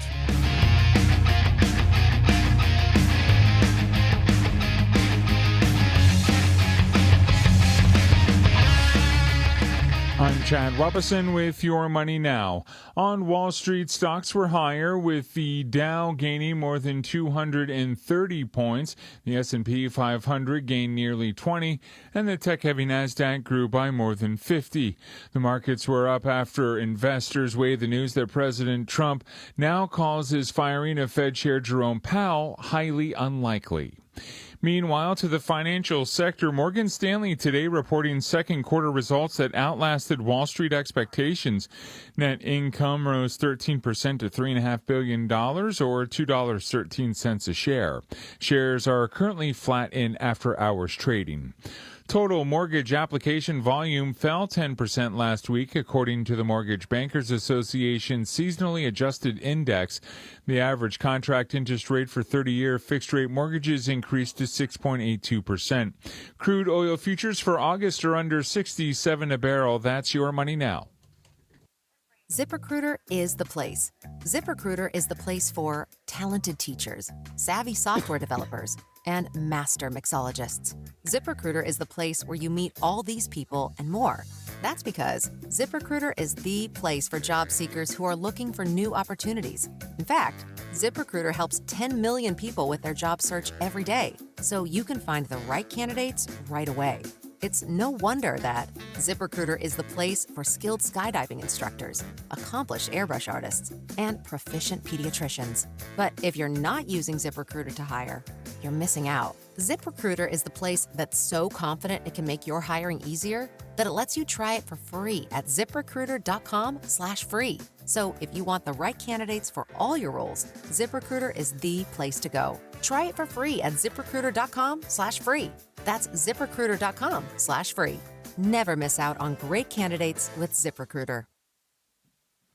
We, without hesitation, recommend that anybody work with ThrottleNet. The experience will be as good as it's been for us, for anybody, because you'll get a true partnership and you'll be able to rest easy that you're going to get the service that you need, while they're also doing all those things that you don't want to have to think about, that you don't want to have to worry about. They're always doing that in the background for you. Don't wait for your next IT crisis. If your business depends on technology, you need a partner that's got your back. Contact ThrottleNet.com to get a free IT evaluation and see how we can support your IT everything. It's summertime, and that heat can play havoc on your plants and trees in your yard. Mark Cox here from my friends at Hanson's Tree Service. Give them a call. They will send a certified arborist to your yard to set up a plant health care strategy. They can help you with trees that might have a bug problem or a disease. Plus, they can deliver mulch directly to your driveway in most cases. Just go online to hansonstree.com. or call them at 636-379-1830. It's time for a $98 AC tune-up. 4:32 is the time. This time check sponsored by Jerry Kelly Heating and Air Conditioning.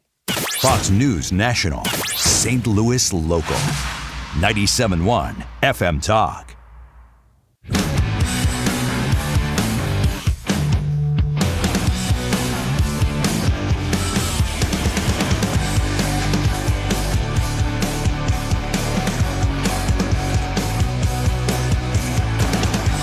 And welcome back. I'm Ryan Recker, filling in for Mark Reardon. Joining us now is truly someone that is making a difference. Corey DeAngelis. He's a senior fellow at the American Culture Project, author of The Parent Revolution, Rescuing Your Kids from Radicals Ruining Our Schools. Corey, thank you so much for coming on. We always have the pleasure of getting some time from you, and I'm telling you, you really are doing fantastic work. Hey, thank you so much for having me. Yeah, I looked on Twitter. And we are following each other, and I look back, and I think we first messaged each other in 2021. I mean, I got to say, when all this was starting to blow up. I know, because you became part of the national spotlight because you were making, of course, school choice and talking about putting kids first. and trying to let the money go where the kid is, where the parent wants the kid to be, give them the freedom to do that. It was such a radical idea because not a lot of states were on board at first, but really so many states did eventually get on board, and it became such a big national trend. That's, I don't know, is a majority of states now on board with what you're calling for? It seems like you're probably past the halfway point. Yeah, majority of states overall have some form of private school choice, allowing the money to follow the child to schools that align with their values. But only 17 have universal school choice, which is kind of Milton Friedman's idea that's come to fruition, which is everybody. There's no picking and winners and losers. It's full-throated school choice, regardless of income, background, or zip code. And that's a majority of Republican-led states already. And that they're the ones that are kind of moving the football on the issue of supporting parental rights in education. The Democrats, they're a wholly owned subsidiary of the teachers' unions. The teachers' unions funnel about 99% of their campaign contributions to the Democrat Party each and every election cycle. Wash, rinse, repeat. It's a form of money laundering. And we just found out that Becky Pringle and Randy Weingarten had positions at the Democrat National Committee. These are teachers' union bosses having a seat at the table at the DNC. They're basically the same organization at this point. And if it wasn't obvious to anybody last year or this year, it should be obvious now. This month, the NEA had their annual convention in Portland, Oregon, of all places, and they had these resolutions that were just so political. They had nothing to do with education. They just read like a declaration of war on the Trump administration. They basically had one resolution where they dedicated thousands of dollars to have a policy to call Trump a fascist. And guess what? In that resolution, they misspelled the word fascism. I mean, you can't make this stuff up. They'll have to write it on the board 100 times to make sure they get it right next time. But talk about the money laundering thing. I think the whole idea of the union is to try to represent the parents and kids to make sure they're getting the best education, not the Democratic Party, which they have been doing so much over the years. There seems to be a clear conflict of interest there. And you look at these major metropolitan cities, St. Louis included, the school systems are failing these kids. They're not getting any better. There's no signs they're getting better. I think the only hope is that the parent has some choice to be able to get their kid into a spot where they will flourish, something that is more tuned to what they want. But we're not seeing that in all places. Exactly. And the ironic part is those same teachers union presidents, they send their own kids to private schools. They know better than anybody else that their schools that they manage are failure factories. They won't send their own children there. I mean, Chicago, for example, they have 50 public schools with 0% math proficiency rates. Not a single kid proficient in or math or reading in 50 Chicago government-run institutions that we call public schools. And they spend $30,000 a kid there. It's not a money issue. You're right. It is about competition. If you give families the choice, if they could vote with their feet, the school boards, instead of calling them domestic terrorists or labeling them as evil people or cutting off their mics, guess what the school boards will do? And the public schools will up their game in response to competition. They'll start to treat parents as partners in the relationship instead of the enemy. They'll treat them as customers. And so we've seen this in Florida, other school choice states. As they've expanded choice, the outcomes in the public schools have improved. It's a rising tide that lifts all boats. It's a win-win solution, but people like Randy Weingarten, they're off the rails right now. Becky Pringle just yelling at her annual convention of the teachers union, which, by the way, they chose one person as their teacher of the year this year at the NEA annual convention. And that person, guess what they said? They let the mask slip at their speech for everyone to see, everyone to hear. They said that her job of teaching, of all things, is quote-unquote deeply political and always has been. I mean, that's free advertising for homeschooling. Well, I think we have the clip. I want to play one for you, but just to back up for a second, the National Education Association and their conference, Becky Pringle's their president, and I wanted to just real quick, I went to Google and I typed in NEA president, and the next thing that auto-corrected in was the word rant, So I'm like, oh, that's interesting. So people are searching for this, but don't give Google credit yet, because what comes up on the AI overview is her quote unquote rants are more accurately described as powerful speeches. So shut up. So the people that are like, they put rant into the search term, but then the Google AI has to say, no, you're wrong for calling it a rant. So can I play a clip from the acceptance speech? This is clip number 22. We cannot fear the future. Diversity, equity, and inclusion. Say the words. Say the words. Say them. You are powerful. You are the NEA. Hold your head high. Hold your head high. NEA. Oh, freedom. Oh, freedom. Freedom. Hold your head high. This is hard to listen to. Okay, I want to get your reaction to that. Oh, man, the inmates are running the asylum. She is insane. And that's not taking things out of context. That is her entire speech. She does this and just screams and yells. She's not really saying anything, if you notice. She just repeats the same thing over and over again. And it's, she promoted DEI. Not a word about math, reading, or writing, because they're failing in that category. They're injecting politics into the classroom. And when you see these annual conventions, they really just show you why we're failing on an international scale. We spend more than any other country on the planet, and we're an international embarrassment. Only a quarter of kids nationwide are proficient in math, according to the nation's report card. And it's because people like Becky Pringle have politicized education. I went to the NEA today and did a press conference here in D.C. To call for Congress to revoke their federal charter. They have one. They're the only labor union that has a federal charter, the backing of Congress. They've had it for over 100 years, and now it's time to reconsider. Today, lawmakers on Capitol Hill introduced a bill to get rid of their federal charter. So it's about dang time, and it should be a common sense.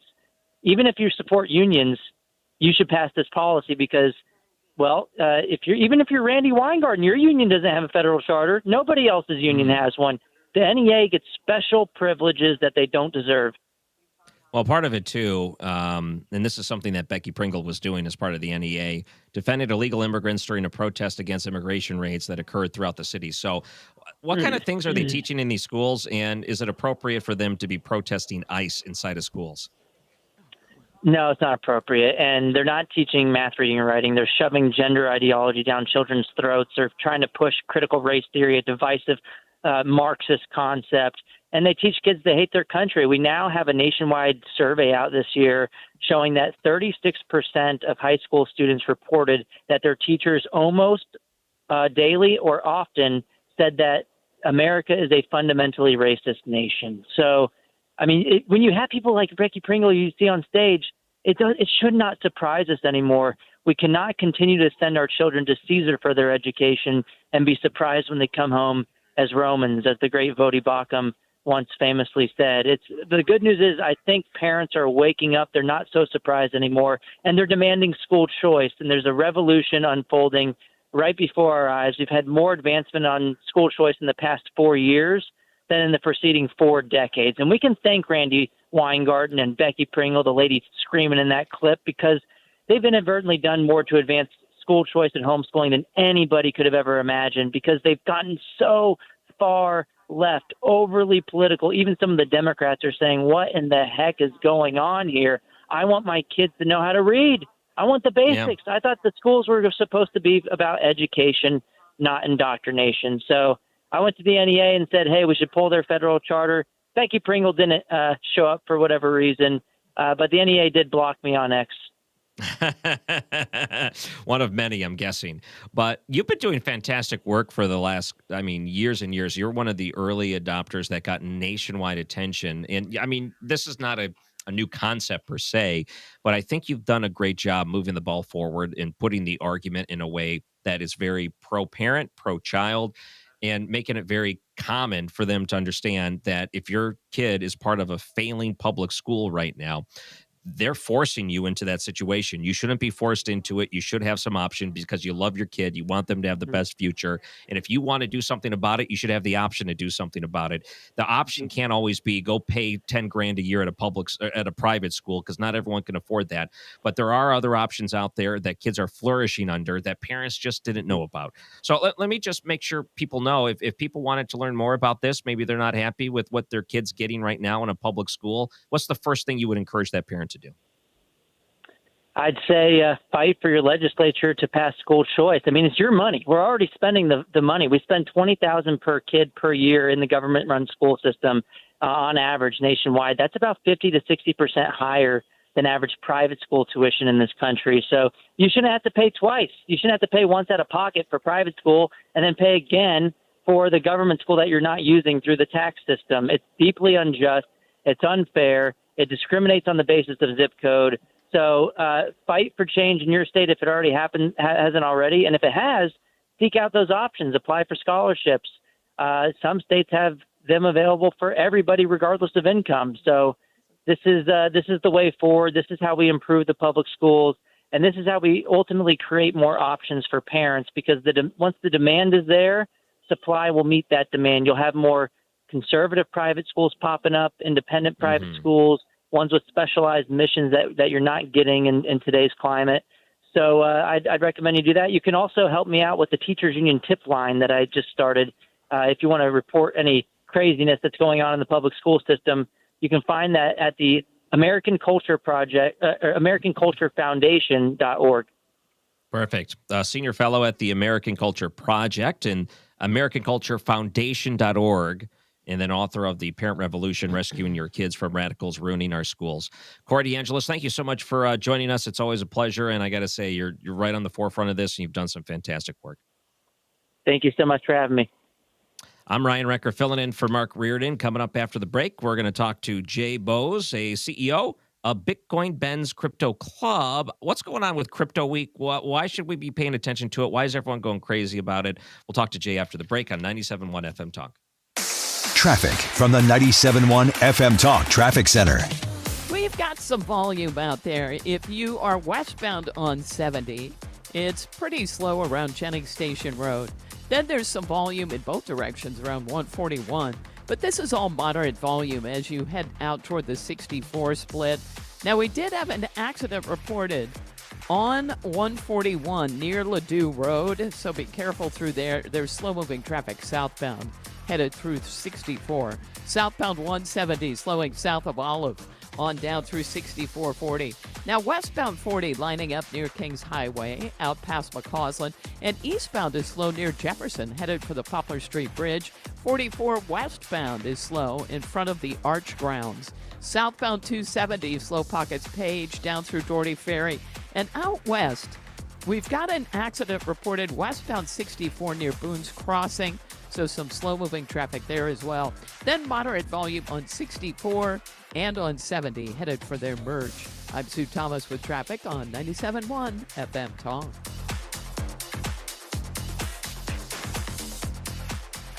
This summer, while you stay cool, our first responders stay on the front lines. The St. Louis First Responder Canteen is there to keep them hydrated and supported. Find out how you can help by visiting 971talk.com/talkinaction. Don't get lulled into believing the IRS is getting soft. It's just the opposite. Hi, this is Lance Story with the Lance Story Law Firm. We are being told by IRS collection officers that their higher-ups are demanding that they get more aggressive than ever. So don't ignore them any longer. Level up. If you have unfiled returns, unpaid taxes, levies, or liens, call the Lance Story Law Firm today and let us get between you and the IRS. We'll protect your rights, including your right to appeal or even your right to take the IRS to tax court. Remember, IRS problems are legal problems, and they need to be handled by an expert attorney team who's done it for decades. So call the Lance Story Law Firm today. We're local. Our office is right here in St. Louis, or visit Lance, DRURY, law.com to schedule your free consultation with your local tax resolution law firm, the Lance Story Law Firm, 314-260-6120. The choice of a lawyer is an important decision and should not be based solely upon advertisements. Your biggest choice in home restoration is, who do you trust with your home, your most valued asset? Few can match Banner Construction's experience and dedication to excellence. Banner is an elite preferred James Hardie contractor and Pella Window specialist. Restoration is a one-time opportunity to have Banner's design team show you architectural options to make your home the neighborhood showcase. Call for a free consultation, 314-569-1050.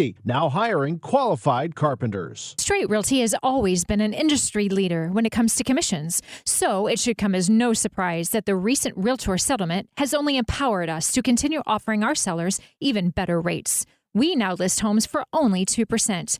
Hi, I'm Christina Straight, owner of Straight Realty. Call me, 314-441-4444. Why pay more than 2? You can also listen to my podcast on my website, straightrealty.com. Commissions are not regulated and are negotiable. Straight Realty is a licensed broker in the state of Missouri. Mark Cox here. Join me, Annie Fry, and Mark Reardon, along with Bob and Tammy Kershaw of the Retirement Advisory Group for the next Protecting Your Retirement educational event. It's Tuesday, August 5th at the Frontenac Hilton at 6:30. Here are Bob and Tammy with more. Are you nearing retirement or already retired? Do you have your personalized income plan in place? Would you like to learn why linking to the market is much safer than owning the market? And how in 39 years we have never lost a penny of our clients' money? Would you like to learn how to automatically lock in your market gains every year without having to sell? Did you also know if you're 59 and a half or older, you can roll over your company retirement plan tax-free to protect your nest egg from any future losses? You'll get all the answers and more. If you're 59 and a half or older, you cannot afford to miss this event. Protect your retirement nest egg and join the official financial advisors of my show, Bob and Tammy Kershaw, at the Frontenac Hilton, Tuesday, August 5th at 6:30. Go to retirementkey.com. That's retirementkey.com.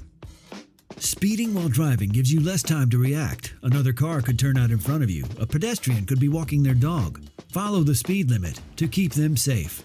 Speeding catches up with you. Paid for by NHTSA. Bold conversations, no apologies. The Mark Reardon Show, 97.1 FM Talk.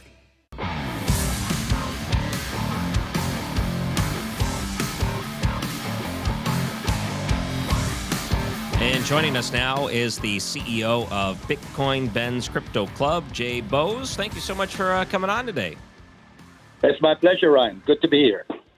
So it's Crypto Week. There's a lot of emphasis on it. A lot of people are paying attention to it. Bitcoin, people are paying close attention to it the last couple of years.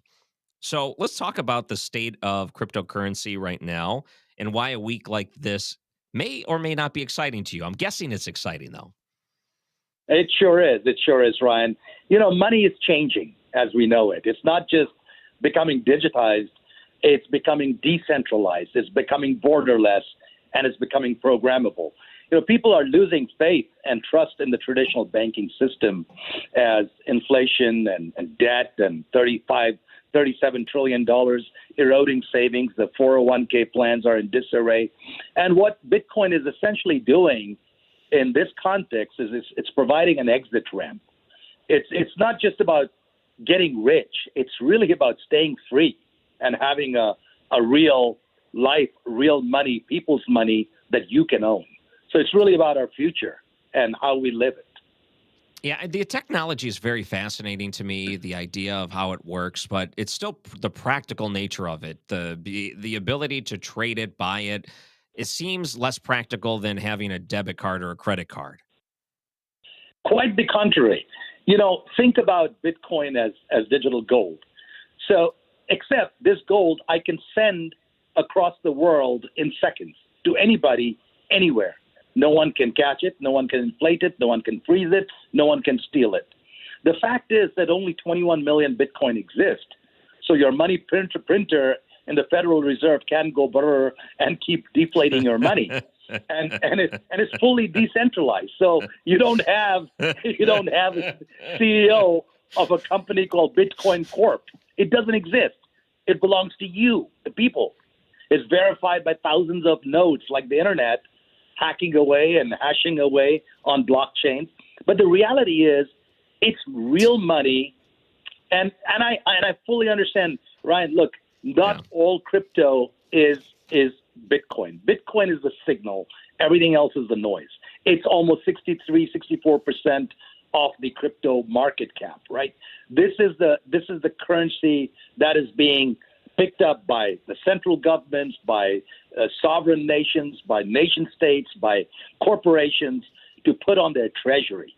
So imagine you could send peer-to-peer money from anywhere to anywhere on this planet. Look, 30 years ago, 20 years ago, if you said, I'll be able to contact anyone on the planet anytime I want through this device called a cell phone, you'd have thought that's crazy.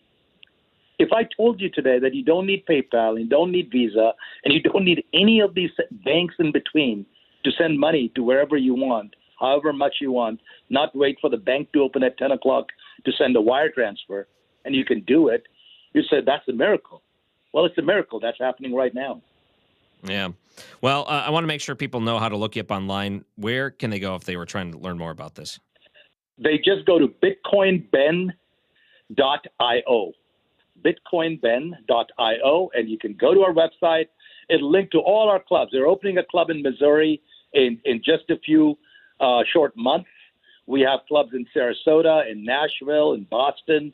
We're opening our Las Vegas club on the 2nd of August. We have a club, physical club in Dallas.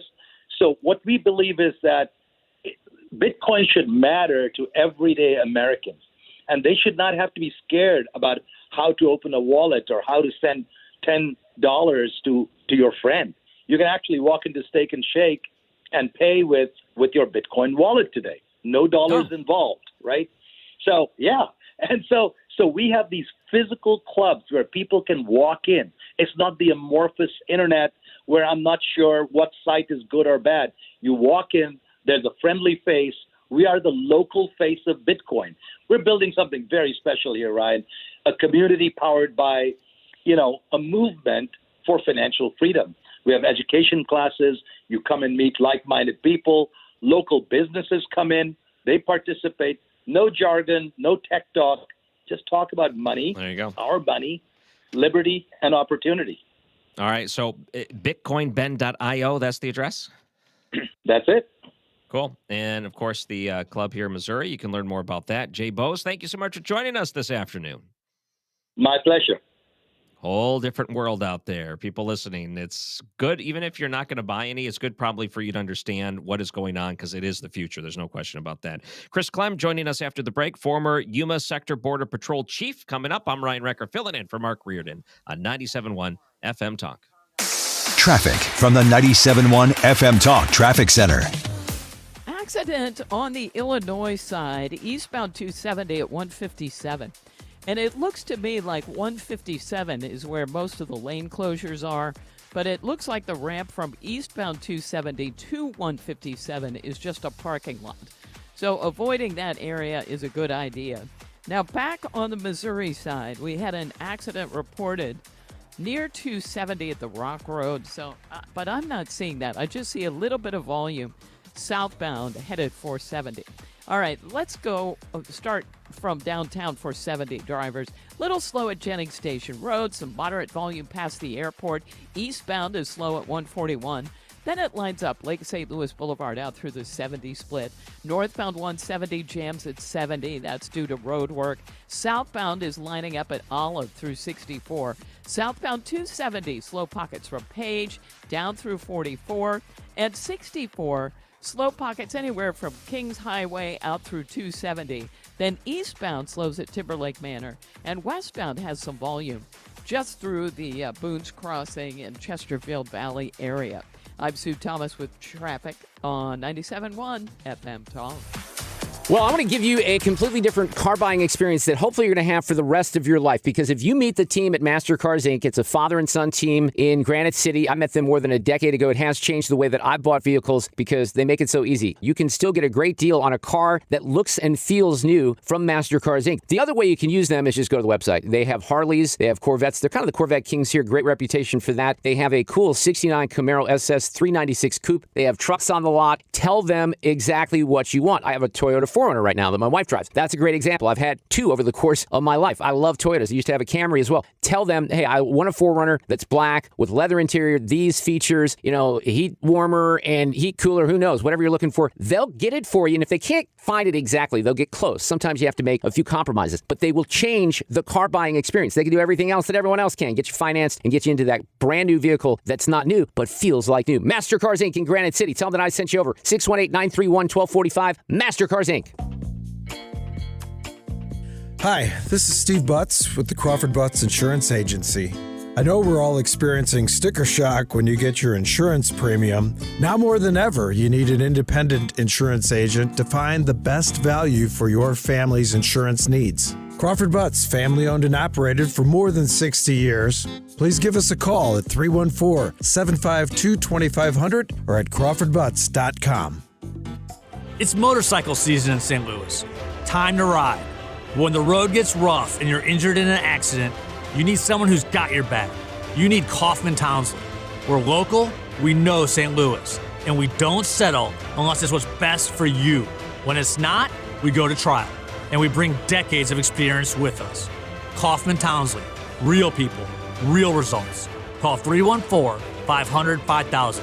That's 314-500-5000. When you're approaching retirement, there are a lot of questions to answer. Do you have enough money to fund your income for life? How should you claim Social Security? And what's your plan for health care and long-term care? Hi, I'm Eric Robert, Director of Investments with the ClearPath Wealth Management Group at Stifel and host of On the Money Saturday mornings at 11 on 97.1 FM Talk. Don't leave your retirement to chance. It's crucial to understand and address relevant risks before you retire. Our team can help you get organized, guide you through critical retirement decisions, and create an investment portfolio designed around your needs. To schedule your free retirement plan consultation, go to clearpathinvesting.com. That's clearpathinvesting.com. Or call us at 636-695-2650. That's clearpathinvesting.com or 636-695-2650. Stifel Nicholas and Company Incorporated, member SIPC and NYSE. KFTK FM Florissant. An Odyssey station.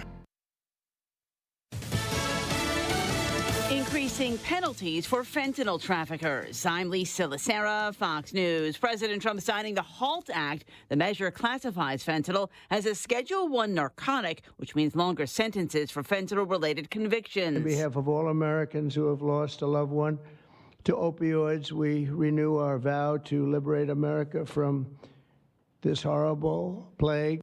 Congress approved the measure earlier this year with bipartisan support. The president also said he believes China will begin sentencing people to death for manufacturing and distribution of the drug. On the chairman of the Federal Reserve, the president said he's not planning on firing him, despite strongly criticizing interest rate decisions. President Trump says it's highly unlikely he fires Fed Chairman Jerome Powell before his term ends next year. He's a knucklehead. The president says he asked several House Republicans about replacing Powell early, but says reports of an imminent firing are not true. I think he's not doing a good job. He's got a very easy job to do. You know what he has to do? Lower interest rates. President Trump says Powell is too slow on interest rate decisions. The Fed chair has said he's waiting to see the impact tariffs have on inflation before deciding on a rate cut. Fox's Jared Halpern at the White House. Wall Street stocks posted gains after President Trump seemed to pull back on his idea of firing Fed Chair Jerome Powell. The Dow gained 231. The Nasdaq added 132. The S&P plus 19. And the president posting on Truth Social that Coca-Cola has agreed to use real cane sugar in its beverages in the U.S. after he had discussions with the company. Vice President J.D. Vance in Pennsylvania today touting the so-called Big Beautiful Bill. Thanks to President Trump's leadership, if you work overtime, the federal government is not going to take a dime of that overtime. You earn that money. You ought to keep it in your pocket. The Senate now preparing to vote on a package of budget cuts that would claw back $9 billion in government spending. America's listening to Fox News. Hey, listen to this. All I needed was a new starter. Got a great deal on eBay. Did it myself. Yeah, that's cool. But how about the soft purr of an upgraded exhaust when it fits just right? For me, it's the little things, like these new windshield wipers from eBay I installed.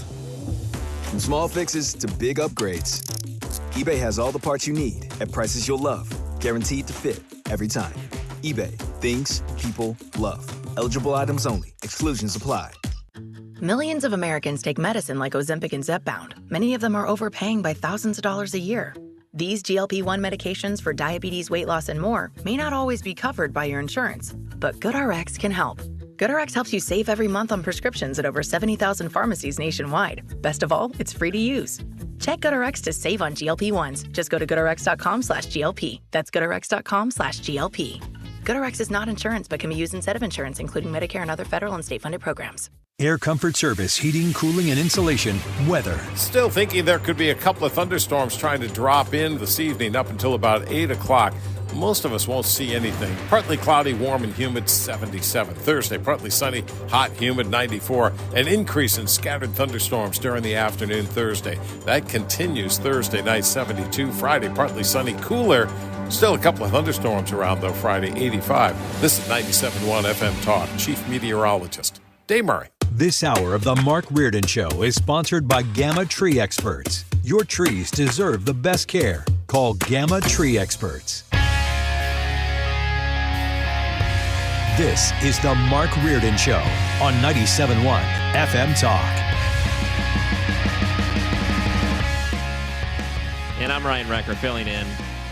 Wow, what a great show we've had so far. I'm really enjoying this. I'll be back again tomorrow with you. Mike Elam, I think, is back on Friday. And I got to tell you that this is a very interesting guest and a very interesting time in American history. Joining us now is former Yuma Sector Border Patrol Chief Chris Clem. You've been working with RFK Jr., the Health and Human Services. You've been focusing on the Office of Refugee Resettlement. You just wrapped up your 100-day commitment to serve as a special advisor. Maybe I should ask you how that went. How had these last 100 days been? Well, it's been great, and what a setup! But the show's been good so far. Then you bring me on, man. So you raised the bar, I guess. I got to step it up. So, Ryan, well, you're part of making it a very special show.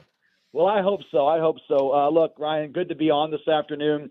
I will tell you that I was asked by the White House to come up for the first 100 days, which is critical of any new administration, and to focus on the Office of Refugee Resettlement. And for you and the audience, that's where all the unaccompanied children who cross the border illegally, where they get placed once they're taken into custody and processed by Border Patrol or the port officials or ICE. And as we know and we come to learn over the previous administration, there was close to 500,000 kids that came in, and through various reports, and the numbers kind of fluctuate, there was 300,000 that were unaccounted for and or missing. And so my job was to basically come in there with my legacy Border Patrol chief sledgehammer and bust up the practices and policies that were in place under the previous administration. In other words, fix the problem so it never happens again, and then work directly with the law enforcement agencies, because Health and Human Services Refugee Resettlement is not a law enforcement agency. So get the information to ICE, FBI, all the various DOJ and DHS components to go find the kids, find the fraudulent sponsors, go after the traffickers. And I can tell you that there was a soundbite back on Trump's 100th day by Secretary Kennedy, who told the president and everybody in the audience that we have ended the vector that was HHS for trafficking and child labor. And that was because of the efforts that my team and myself put forth in those first 100 days. I mean, it was just ridiculous stuff, right? And the president runs on Make America Great, and Kennedy ran on and promotes Make America Healthy Again, along with the president. It starts with our agencies, too. The American people deserve agencies that are healthy and operating with the best focus in mind. And that's what we did, and that's what I did. And I think we left it in pretty good shape and good hands. So those that are back there now after we cleaned house are taking the reins, and we're doing great stuff. Well, if you go back to the first term of Donald Trump, you had the AOCs of the world that went down to a parking lot, and they took the press photos and they would submit these things onto social media. And then you had other commentators saying they were keeping kids in cages and they're drinking toilet water, and they'll take pictures and they'll be like, Here's Border Patrol agents. They're whipping people. They're riding horses and whipping people.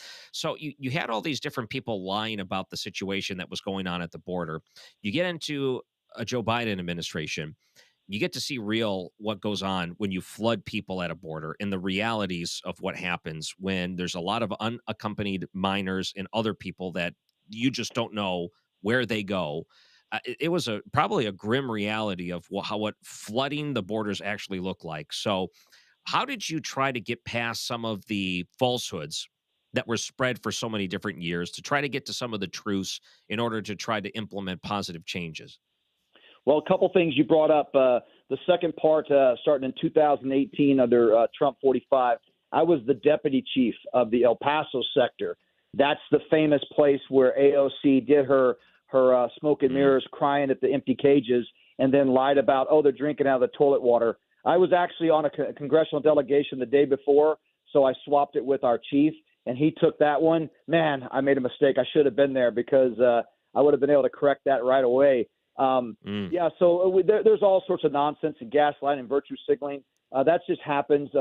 We saw exactly what happened in September of 21 under Biden when he lied about the horse patrol incident, calling them, saying they're strapping and whipping these people. Complete lie, debunked immediately, but yet they lied to deflect from terrible policies out of the White House. So all we did, and all I've ever done, is speak the truth and go to accomplish the mission. The goal has always been border security is national security. So secure our border, process people as quickly and effectively, give them consequences for their actions, and that never changes. Work with the investigative agencies to go after the bigger fish, but Border Patrol agents especially, are going to do what is right. Unfortunately, Biden handcuffed us and wanted us to catch and release because they claimed that everybody was, coming here for amnesty and asylum and nonsense like that.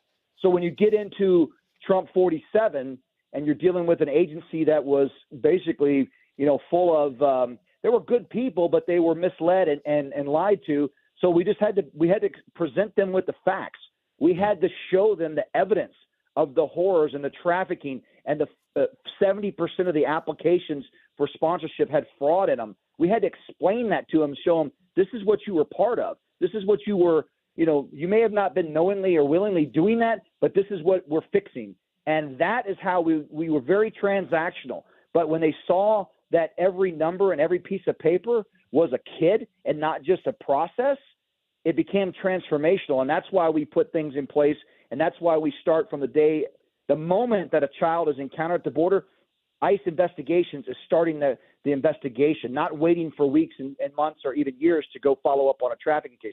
So we just, bottom line, presented the facts and never changed or deviated from our goal of fixing the problem and making sure that the agency was fixed and that the processes were fixed to protect kids and to protect the integrity of the immigration system, which includes children who have to go see immigration judges. Yeah. And, they say that, the best offense could be a good defense. And part of it, I think, is securing the borders, because when you disincentivize this illegal trafficking, this industry of these adults taking these children and moving them across the border, it's just so horrific. My heart can't even handle the realities of what happens so often. But when you stop the flow and you make it so that it's stopped, you can't do that anymore. I'm guessing when the money starts to dry up for these traffickers, then they're going to stop trying to traffic children, or at least it diminishes greatly. And maybe some of these kids, the ones that are being used in this fashion are these women. You don't even have to say kids sometimes, even these women that are coming through, adult women. That will be a whole different benefit to trying to secure things. And, the trafficking, the fraud, the assaults, things like that, what we've seen too is a major assault on some of these different officers, assaults on ICE agents that are there working across the country too. And that's got to be troubling for you too. Some of the byproduct of the hate that goes on in some of the discourse that we're seeing, where they use it as an opportunity to go and try to assault these officers of the law that are out there enforcing immigration. Yeah, two quick things. One, you're absolutely right. When you go from an average of 10,000 people illegally entering the United States in December of 2023, and we had placement months where we placed over 18,000 unaccompanied kids back in April, I think, of 22. I think that was my numbers. I know my numbers correct. I just got to make sure if it was 22 or 23. Mm-hmm. But now when you have less than 100 illegal entries a day and unaccompanied children are down to, single digits, it makes the investigative work, it makes the course correction much easier when you don't have to deal with that flow. Regarding the assaults on law enforcement, look, we all agree that the right to peacefully assemble and protest. But what you're seeing now is the pure hatred and emotional and intellectual immaturity of the progressive wing of the Democratic Party that don't understand the basic stuff of they are enforcing the law. These are people that are not, that did not comply, whether it was 20 years ago or 20 months ago or 20 hours ago. They broke the law by entering the country illegally. They're working illegally, and most of them are targeted because they have prior orders of removal or there are criminal records beyond their illegal entry. And the other difference is you know what? This administration, this president is not asking law enforcement to turn a blind eye to law violators, where the Biden administration said if they're not on your target list, you can excuse it, use your discretion. This administration said, no, if you go to look for target X and there's 5 other illegal aliens there, you take them into custody as well. Because, I'm sorry, that they still violated the law. And what are you doing hanging out with a Trinidad Aragua person or an MS-13 person if you're just such an innocent, hardworking individual that just wants a better life? Don't disagree that there's plenty of them like that out there, but they still violate the law by crossing the border illegally, and many of them are fraudulently getting benefits and taking advantage of our great nation. And that's just what this administration wants to do, is take care of – charity starts at home. Take care of our veterans, take care of our own kids, take care of our own communities, take care of our own natural disaster victims, not people from all over the world every day when we have $35 trillion in debt. So the pace that the administration's working on, pretty ambitious pace. I mean, we're seeing all kinds of things happening simultaneously, different issues being addressed.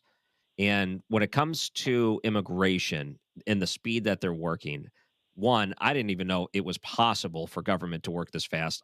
Government has historically worked slow in everything except for maybe this. So how do you think the way that we're pacing this self out, the way that we're working it out, how do you think this is going to work in the future? What would you like to see happen? Because ultimately, I think the idea is we don't want to have ICE agents constantly going into communities and constantly working at this type of pace. I think once they settle things down, the border gets settled down, we might actually get more immigration laws enforced the way that they're designed to be enforced, so we don't have to be like this all the time. Yeah, no, you're spot on. I will tell you two points on that. One, I was behind the scenes for 100 days. I was on the phone 6 days, sometimes 7 days a week with National Security Council, Homeland Security Council, all the heavy hitters, to include sometimes Secretary Noem, Secretary Rubio, but always with Stephen Miller, Tom Homan, that whole group, right? Specifically me as the rep for Health and Human Services. We are lucky to have a team of patriots working as hard as they are on the national defense, national security, homeland security part of this country. And it's because that was the direction of the president, and that's why things move so fast. Just like we didn't need a big, a new immigration bill, we needed somebody in charge of the White House is willing to do it. So that's why things are moving quick. But I agree with you. While I don't have the playbook in front of me, I believe that this quick, swift, strategic action that the president has taken on cleaning up, number one, securing the border. It's the safest it's been and most secure since I've been associated with for 30 years. The interior enforcement, the actions we're seeing going on right now, as well as the children that are being rescued and identified and things like that. I think it's happening so quickly because the next step needs to happen, right? We need to find some common sense immigration reform, especially when it comes down to unskilled and skilled labor, right? The farms, the nursery care, the hotel and restaurant work, right? We know where that exists, right? We've got to find a better way. But criminals should not be allowed to run free because they're working at a hotel or working at a restaurant. So I think doing this is it's like you got a hole in the boat. You got to bail the water out, but you also have to fix the hole first, or you're just going to keep on bailing out water. This administration is fixing the leak, which was our porous border, and then we're going to start bailing out the water right now. And now hopefully we'll have some common sense from the left and the right to come up with some common sense practices. We don't need a comprehensive immigration reform that addresses everything. We need to address the things that are most important to American businesses and American workers that makes America great, that makes us healthy, that makes us that shining beacon light of hope for people around the world, so we don't have fraudulent asylum, but proper asylum for those that are persecuted, that we don't have illegal scams going on for guest workers, but the right way for somebody to know how to get in the line. That's the key, right? Clear, transparent, common sense, simple things. We don't need to get into, performer visas for people that are in music. We need to talk about who's going to pick the apples, who's going to work there, and how do we work with those employers so we can hold them accountable, but also help them be profitable. I think it's a hard task, and it's complex, but complexity is good as long as we execute. The problem is those a lot of those yahoos in Congress never execute. They just talk and try to get sound bites on X and social media. We need execution through this complex environment. I think one of the problems is, one, we didn't have a plan, or two, we didn't have a leader, a commander-in-chief that was absent over the past 4 years, made things very complicated to enforce immigration law. So, Chris Clem, what happens to you next? What are you on, and what are you going to be doing? Well, I tell you what, I've got a lot of different things. I'm working on some various consulting projects regarding, national security and border security issues that come up. I do believe in innovation and technology. I'm taking lead on an advanced AI system that will help us, identify threats before they come to fruition. So I'm pretty excited about that. It's a new venture for me, so I'm excited. I will continue some of my speaker roles that I do with groups like Americans for Prosperity and others that really are trying to find some common sense solutions. I'm willing to do that because it's talking about border security and its solutions. And then the wild card of it all is, so much of my TV time on some of the major networks has got the attention of a few directors, and I actually just filmed a short movie boxing event where I was the commentator because they thought my hair and voice was good. So who knows, right? We'll see what happens. But my heart is about keeping America safe, and so if something can lead me to make America and Americans safer, I'm gonna take a look at it and see where I can put some energy behind it. But always a pleasure to be on platforms like yours that give me an opportunity to speak the truth in what's going on. I'm very engaged with my former colleagues, both in Washington and right here in my home state of Arizona and along the southwest border. So it's a good opportunity to continue to talk the facts to the people. Wow. Chris Clem, former Yuma Sector Border Patrol Chief, just worked with RFK Jr. at the Health and Human Services, looking at refugee resettlement, using his expertise at the border. Now, boxing commentator in the big-time movies. Chris Clem, thank you so much for joining us here. And by the way, if people wanted to look you up online, I don't know if you do social media, any place where people can find you? Definitely can find me on X. It's C Clem Official. I'm hit or miss. I get really active, and then I've got other things going on. That's a good one to find me. I try to stay relevant and opine on some of the people's comments, and certainly try to engage as often as I can. Usually get a lot of engagement from me. Then I end up go silent for a couple of days because I got other things going on. But look me up there, or you feel free to go to my website, chrisclemofficial.com. There's usually a lot of my media and some of the things I've done in the past, some of the podcasts and whatnot are up there. Yeah. And we try to keep that updated at least weekly with the latest and greatest things I've been involved in. And if you suffer from insomnia, click on one of those podcasts and I'll put you to sleep. Chris Clem, a pleasure. Nice to talk to you here this afternoon. We really appreciate it. Thank you, Ryan. Appreciate the opportunity. Have a great day. And I'm Ryan Recker, filling in for Mark Reardon. Don't go anywhere. 97.1 FM Talk. Traffic from the 97.1 FM Talk Traffic Center. Crews on the Illinois side working with an accident. Looks like it's at the top of the ramp from eastbound 270 to 157. Let's see, downtown, things are fine. If you're headed in from downtown St. Louis to Illinois, really no delays. In fact, the bridge is wide open. Westbound 6440, a slow go, though. Kings Highway out past McCausland, and some volume in pockets out through 270. They cleared an accident that was near Boone's Crossing. still some residual volume there and at Lake St. Louis Boulevard. Now, there was an accident, it looks like southbound 270 on that ramp to the Rock Road. Maybe some debris in that area. And northbound 270 is slow go, ramping onto westbound 70, southbound 270, slow pockets Page down through Doherty Ferry. And we had an accident reported southbound 55, kind of in the construction zone there on your way to Bates, so be careful through there as well. I'm Sue Thomas with traffic on 97.1 FM Talk. Hey, let's make this the summer that you really do something special for your home, and that could include the help of Banner Construction. They do great work here in St. Louis. They've been around for 30-plus years. Oh, by the way, they're looking for carpenters right now. So if you are a carpenter and you need a gig, get with Banner Construction. I'll give you the details on that here in just a couple of seconds. But they really specialize in two great products. James Hardy Fiber Cement Siding, which is amazing. If you put it on your home, you're going to be blown away. Your neighbors will be blown away. It looks great. There's not a lot of maintenance. There's different options and different styles and different textures, and they can walk you through all that. It's a free in-home design consultation. The other thing they specialize in, and Pella Windows, it's awesome. They're celebrating 100 years in business. They started way back in 1925. They put a lot of their trust into Banner Construction, and you should too. So if you need new windows, if you need new siding, if you're a carpenter who needs a new gig, Banner Construction. Here's how you get a hold of them: 314-569-1050, 569-1050, the website bannerconstruction.com, and have a banner day. Hey guys, Glover here with my friends Mark and Neil Gelman of eXp Realty. If you need to sell your home to buy a new one, it's never been more important to have an experienced negotiator that you can trust. You need my friends Mark and Neil Gelman on your side. 314-336-1991. Go to thegelmanteam.com. I'm John Morgan of Morgan & Morgan.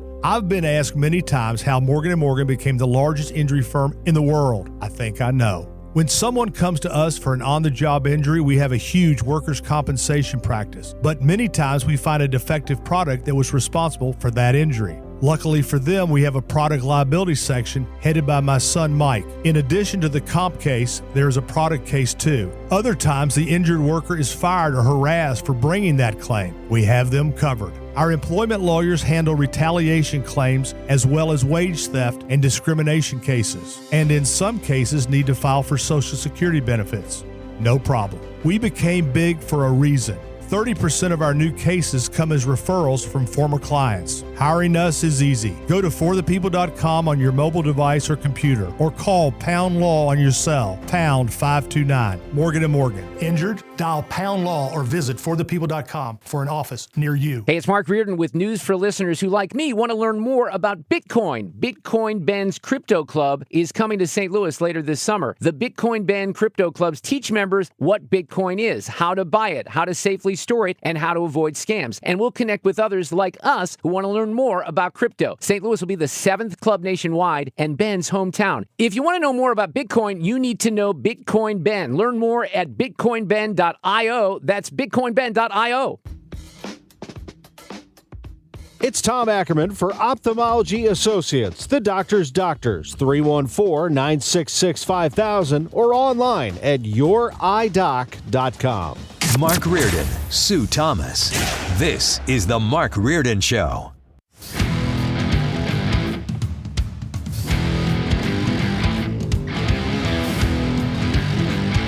And welcome back. I'm Ryan Recker. I got to tell you, the Chris Clem interview is very fascinating. He's someone that worked at high levels of the government, giving his recommendations, his thoughts. He's basically the Elon Musk of the border, except less controversial because I think everyone's on board with securing the border, and his recommendations sound like he gave some rock solid ideas of what they could be doing there. Let's see how they're implemented and hope it works. I know that we're going to talk to Christian Toto coming up after the break, less than 10 minutes from now, and he is the host of a Hollywood podcast, Hollywood and Toto podcast, and we're going to talk the Superman movie. The whole world loves it. I did not love it. I don't even know if I liked it. I was so let down by the Superman movie, so looking forward to that. So Anthony Bernal is the former chief of staff to Jill Biden. He was making some news because he was pleading the fifth, much like what we saw Joe Biden's doctor. Can we play clip number 10 when he was asked about this from Fox News? Hey, Ms. Bernal, you get a reaction to this morning? Did you plead the fifth? About to find out. How do you feel about this investigation? Do you have any thoughts? Mr. Bernal, last question. Could I just get a reaction to the New York Times interview Joe Biden gave? Oh, boy. Well, as you can tell, he was not really looking to talk, much like his testimony. I think we have reaction from President Donald Trump. He's a knucklehead. I just wanted Ethan to use that clip one more time. That clip was used with Jerome Powell, but still, I think that clip could be used at any given point at any He's time. a knucklehead. You can use the clip on me. I love the term knucklehead. That is a classic dad term. It's even better in just the Trump voice. It's just so much better in the Trump voice. I know we really don't have time for the montage, but I'll just give you a heads up. Question, no answer. Question, plead the fifth. Question, plead the fifth. Question, plead the fifth. That is basically how Anthony Bernal handled the questioning today during deposition on the House Oversight Committee over allegations of a cover-up related to the mental health of Joe Biden. I don't think there's any question. He was not at the top of his game. He was not even at a halfway point of his game. He was definitely down the hill and compromised. I think a lot of people recognize this, and they realize that for the sake of what they thought was their country was going to continue to weekend at Bernie Joe Biden and allow him to be used as the puppet for their own bidding. And that is not good. In fact, it could be possibly quite illegal of the way that they operated. So I can see pleading the fifth is not to spare the embarrassment from the former president. It's to probably give them a little bit of comfort thinking they might be legally in the clear, but absolutely they are not, based on what the House Oversight Committee is finding, and the President of the United States, Donald Trump, not letting this go, rightfully so. All right, when we come back after the break, I want to talk to Christian Toto. He is the host of the Hollywood and Toto podcast. We're going to talk the Superman podcast, the Superman movie. I was not a fan. I'll see what he thinks coming up. I'm Ryan Recker, filling in for Mark Reardon on 97.1 FM Talk. Traffic from the 97.1 FM Talk Traffic Center. There is a stall southbound 270, a little bit past 70. Watch for that on the right shoulder. But as far as that goes, for the most part, we just kind of have moderate volume all over the place. Westbound 70 at Jennings Station Road and at 141. We've got northbound 79, kind of with some slow pockets tonight as you head toward Main Street and even north of there. And 70, just moderate volume, Highway A out through the 64 split. Now, 64 is busier. Kings Highway out through McCausland, Lindbergh out through 270, some moderate volume through the valley, and then again at Lake St. Louis Boulevard. 55 had some volume at the South Broadway, but then it was fine. And no delays as you head into Illinois. This report brought to you by Point with an E Pest Control. I'm Sue Thomas with traffic on 97.1 FM Talk. Point Pest Control is reminding you it's time to spray for mosquitoes. How can something that tiny interrupt your outside gatherings? Have Point Pest Control spray today so your next outside gathering is mosquito-free. 636-798-0023. Mention Annie to save an additional 10%. PointPestControl.com. Let me share a few words here about the Missouri Athletic Club because I love being a member. I'm in the middle of the Summer Racquetball League. We'll keep you posted on how that goes. Daughter was coming downtown on Saturdays to do some swim training. Now, she swims in our neighborhood pool. She doesn't swim for the MAC, but the MAC coaches were like, girl, you need to swim with us. She got a little bit intimidated. That's okay, but she does train at the downtown location. Can have some great meals and adult beverages. They're always changing up the dining, keeping that fresh. They have some new folks in charge of some of that at both locations, downtown and west as well. We also have the Charitable Society for Children, which is an extension of the Sports Foundation that helps local charities. This year, it's Books for STL Kids, Butterfly Kisses Alliance, Kids Smart Tools for Learning. We're already taking nominations for next year's charities. So if you're an MAC member, you can go online and you can apply and put the application in right now. All of the information about the great things that the MAC does here in the St. Louis area, both downtown and out west, can be easily found at mac-stl.org today. For the Missouri Athletic Club. Why do the national tax resolution firms need the tiny fine print at the bottom of all their TV ads? Hi, this is Lance Drury with the Lance Drury Law Firm. You don't hear fast-talking disclaimers in our ads because the claims we make are 100% transparent. The Lance Story Law Firm primarily focuses on one thing, IRS problems. And we're regulated by the Bar Association, and we have a AAA rating with the Better Business Bureau. IRS issues are serious legal issues. The Lance Story Law Firm has helped thousands of clients navigate the best resolution plans, and we tell you up front exactly how much it'll cost. Tax resolution law is all we do. So before you send money to some out-of-town, high-pressure salesperson, give us a call at the Lance Story Law Firm, located right here in St. Louis. Call today to schedule your free consultation with me, 314-260-6120, or visit LanceDruryLaw.com. The choice of a lawyer is an important decision and should not be based solely upon advertisements. Hi, my name is Christina Straight, the owner of Straight Realty, and I'm asking you, what do you want in a realtor? Do you want experience? I've been a broker for over 21 years. Do you want to know how much I've sold? I've sold over $500 million, yes, $1 billion with a B, in sales. Do you want value? I now list properties for only 2%.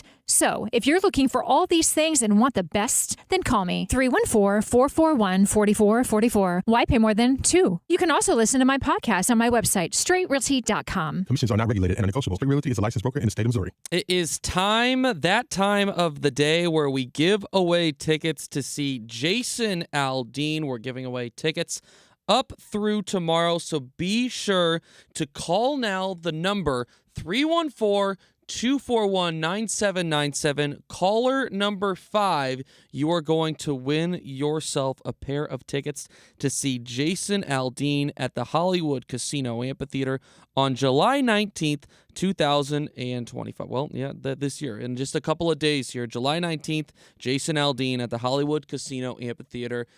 5th caller is the winner, 314-241-9797. Mark Cox here. Let me introduce you to my friends at the Lit Cigar Lounge in St. Louis, where luxury meets comfort. Premium hand-rolled cigars, an extensive selection of rare bourbons and whiskeys and craft cocktails. It's comfortable for non-smokers, too. They have a state-of-the-art ventilation system. They have private lockers and live music every Friday night, perfect for date nights or business meetings or just winding down. Visit litstl.com. For details and a list of all station contest rules, visit www.971talk.com/rules. It's time for a $98 AC tune-up. 5:34 is the time. This time check sponsored by Jerry Kelly Heating and Air Conditioning. 97.1 FM Talk, St. Louis Conservative.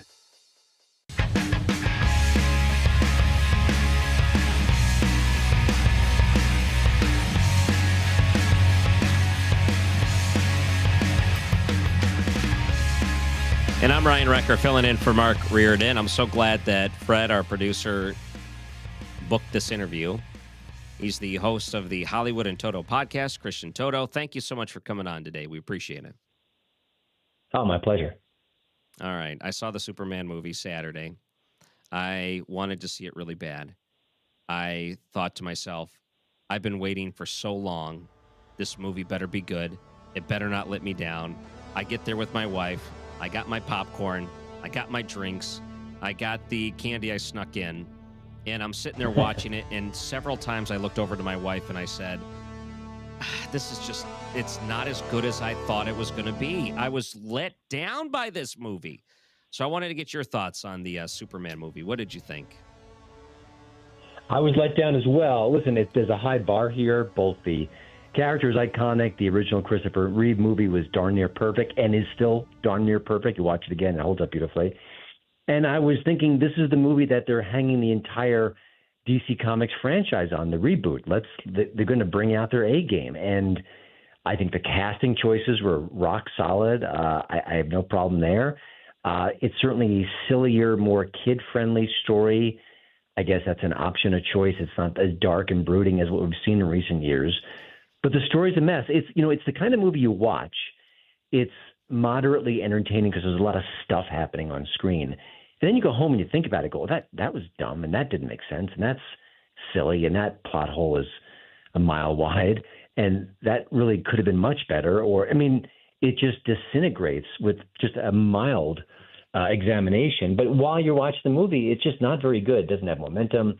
And even the things that do work, Lois and Clark, they have a nice little chemistry going. The film really abandons it. It kind of touches on it and then moves on.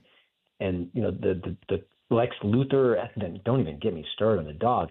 And I'm a dog person, but having a CGI dog being so critical to the story, you do that in Superman 8 when you're completely run out of ideas. I know it's canon. I know, Krypton the dog exists. I get that, but just come on. That's just and there's this canon breaking stuff, and I don't get too geeky into that. It doesn't work for me, but it's just a lackluster story. The script didn't have the whimsy I wanted. I could go on and on. Yeah. And I got to say, let me mention this. People listening, I'm going to try my best not to spoil anything because I want to make sure that people have a chance to see it if they want to see it. So if I spoil anything, I apologize ahead of time. But here I was watching this, and I have a few thoughts that really went through my mind. One, they spent too much time trying to give us a backstory of two fictional countries that don't exist that are fighting. I thought you could have summed this up in 2 sentences as opposed to spending 10 minutes throughout the course of a 2-hour movie trying to give us the ins and outs of two fictional countries that don't exist, that don't like each other. 1, 2. Great Iggy point. Pop at the end. They have the Iggy Pop song at the end. That was pretty cool. So I'm a rock star or whatever, or punk star or whatever the song. But I like that. I like the dog. I thought the dog was a nice little addition. But here's the part that I really didn't like about it.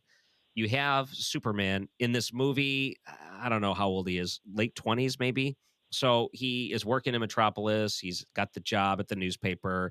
He's a full-grown adult, and he acts like a teenage child. That, mentally speaking, like he has the maturity of a teenager, and is going through these mental struggles like a teenager would, but he's a full-grown adult that should have a little bit more maturity because he's Superman.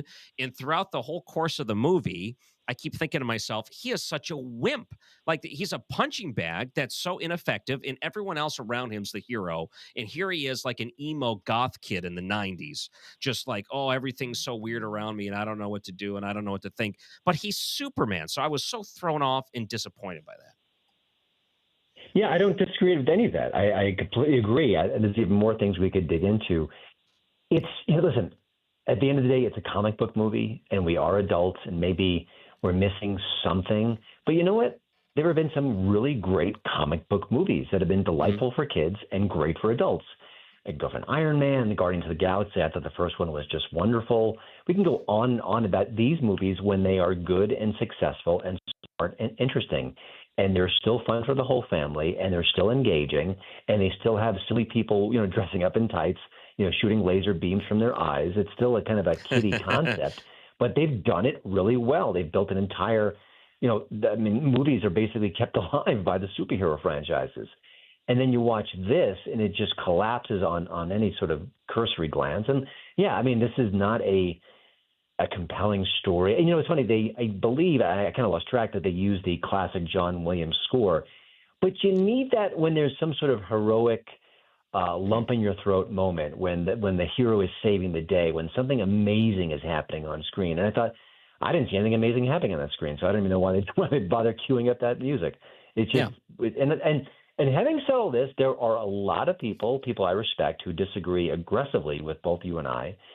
And good for them. They enjoyed the movie. I didn't. That's where art is subjective. But I just think I almost think this will be a little bit like The Phantom Menace, where people who say they loved it today, maybe in 10 years, look back and say, "Yeah, that's really very good. I just wanted to like it so badly." I know. I wanted it too so bad. Christian Toto, host of the Hollywood in Toto podcast. Something else too about Superman in this movie. I came off of watching Superman and Lois on the CW network, and I really enjoyed that series. You had a Superman character there that I thought was fantastic. And the thing I really liked about it in the television series that was just right before this movie came out, it wrapped up on the CW, is that it explored the aspect of him being a dad. He had 2 teenage boys, and he was married. And I so related to that side of it. And then when I saw this movie, and after I'm trying to think back at it, I'm like, maybe I just don't relate to a teenager that has all these mental conflicts and the internal conflicts going on that the rest of the world can't see. And I thought, why are they making a movie where I can't relate to Superman? And the Lex Luthor side of it, maybe we got to talk about that too. I'll tell you, I didn't like he was so one-dimensional, which is a lot of these modern superhero movies, you can at least understand the side the bad guy's coming from. Like they'll bring up an argument and they'll say, I kind of see where he's coming from there. He's wrong, but I can see where he's coming from. There was not a moment that you even sympathized or saw where Lex Luthor was coming from. It was driven by pure hatred, and I thought that was just so lazy. It could have been so much better. I agree. Listen, even Thanos, which is a spectacular screen villain. Yes. He wanted to save resources and thought that humanity couldn't really exist in its current form, and that if he wiped out half the world or half the universe, that people could live in a better place. As twisted and warped as it is, there was some sort of odd logic to it. But listen, Nicholas Hoult is a good actor. I think he did the best he possibly could. But again, this is not a well-written movie. It's just not. And another thing, there was a sports reporter in New York who just blasted it in this monologue that went viral. And also, the movie really kind of sends Superman into a prison-like situation for a long time on screen. I'd say it's a minor spoiler, but and I'm thinking, you just basically kind of put Superman on a shelf. And even I want to go back to Lois and Clark, because they have a moment together. They've got a bond. I think there's some chemistry there. And then that part of the movie is jettisoned in a way. And, when you watch the original Superman with Christopher Reeve, that was the heart and soul of that entire film. And, of course, he spins the globe around to change time because he's trying to save his love. It's a beautiful, crazy, super heroic effort. And there's nothing like that here. It's just not. Yep. Yeah. Some of this else that we find during this movie is that when so many people love a movie and you feel the opposite, how do you defend that? Because I don't want to bring politics into this, but before the movie,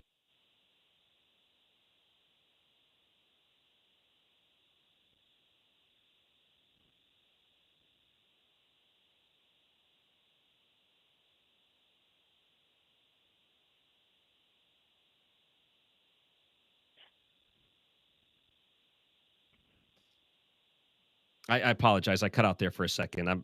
Sometimes the computer does that to me. Are you still there, Christian? But I am. I didn't hear your question. But basically, I find that when you have $100 million marketing budget, that they have to put up some defense mechanisms in case there are some valid criticisms. And they set up this, you must be a hardcore, crazy conservative if you don't like this as a defense mechanism. And I thought that was lousy, too. It was lousy. It was unnecessary. Listen, they've spent like a year promoting this film, and it's been positive and upbeat and sentimental at times, and we can't wait for you to watch this movie, which is exactly what the marketing should be. And then literally at the 11th hour, director James Gunn makes it political, brings up immigration, and says, screw them to anyone who disagrees. It was stunning. And you could be a cynical and say, listen, he was trying to get the media on his side so that when stories come up about the movie, they would frame it in a very positive way, because that's how the media often reacts. So I just don't understand why he did that. It just seemed very short-sighted, but I guess that's Hollywood. Yeah. All right. So if people wanted to read some of your reviews or listen to your podcast, things like that, people need to find you. Where can they go? My website is HollywoodInToto, TOTO.com. And you can find the Hollywood in Toto podcast on Rumble and YouTube and iTunes and most podcast providers. Yep. Okay. You're probably used to this, having opinions on movies and things that may go against the grain. I found that when I was telling people I didn't like this movie, I couldn't find anyone else that actually disliked it like I did. Everyone else loved it. And I thought maybe I'm the crazy one here. That's the beauty of movies. And I love arguing about them and going back and forth. And I think if we're arguing from a good place, there's nothing wrong with that. We saw flaws, other people didn't. And, this is an optimistic hero. It's lighter than the previous films. There are some good scenes. There are some good beats. So I don't deny that. It's just overall disappointing for me. Yep. I'll tell you, when my kid gets old enough, I'll show it to him. He's 10. He's, I think, a little bit young, but eventually, he'll want to see this. I'll watch it with him. I might enjoy it, seeing him enjoy it. But me as an adult that knows better, I didn't enjoy it. But there could be a different context where this might be better. All right, Christian Toto, thank you so much for joining us today. We really appreciate it. My pleasure.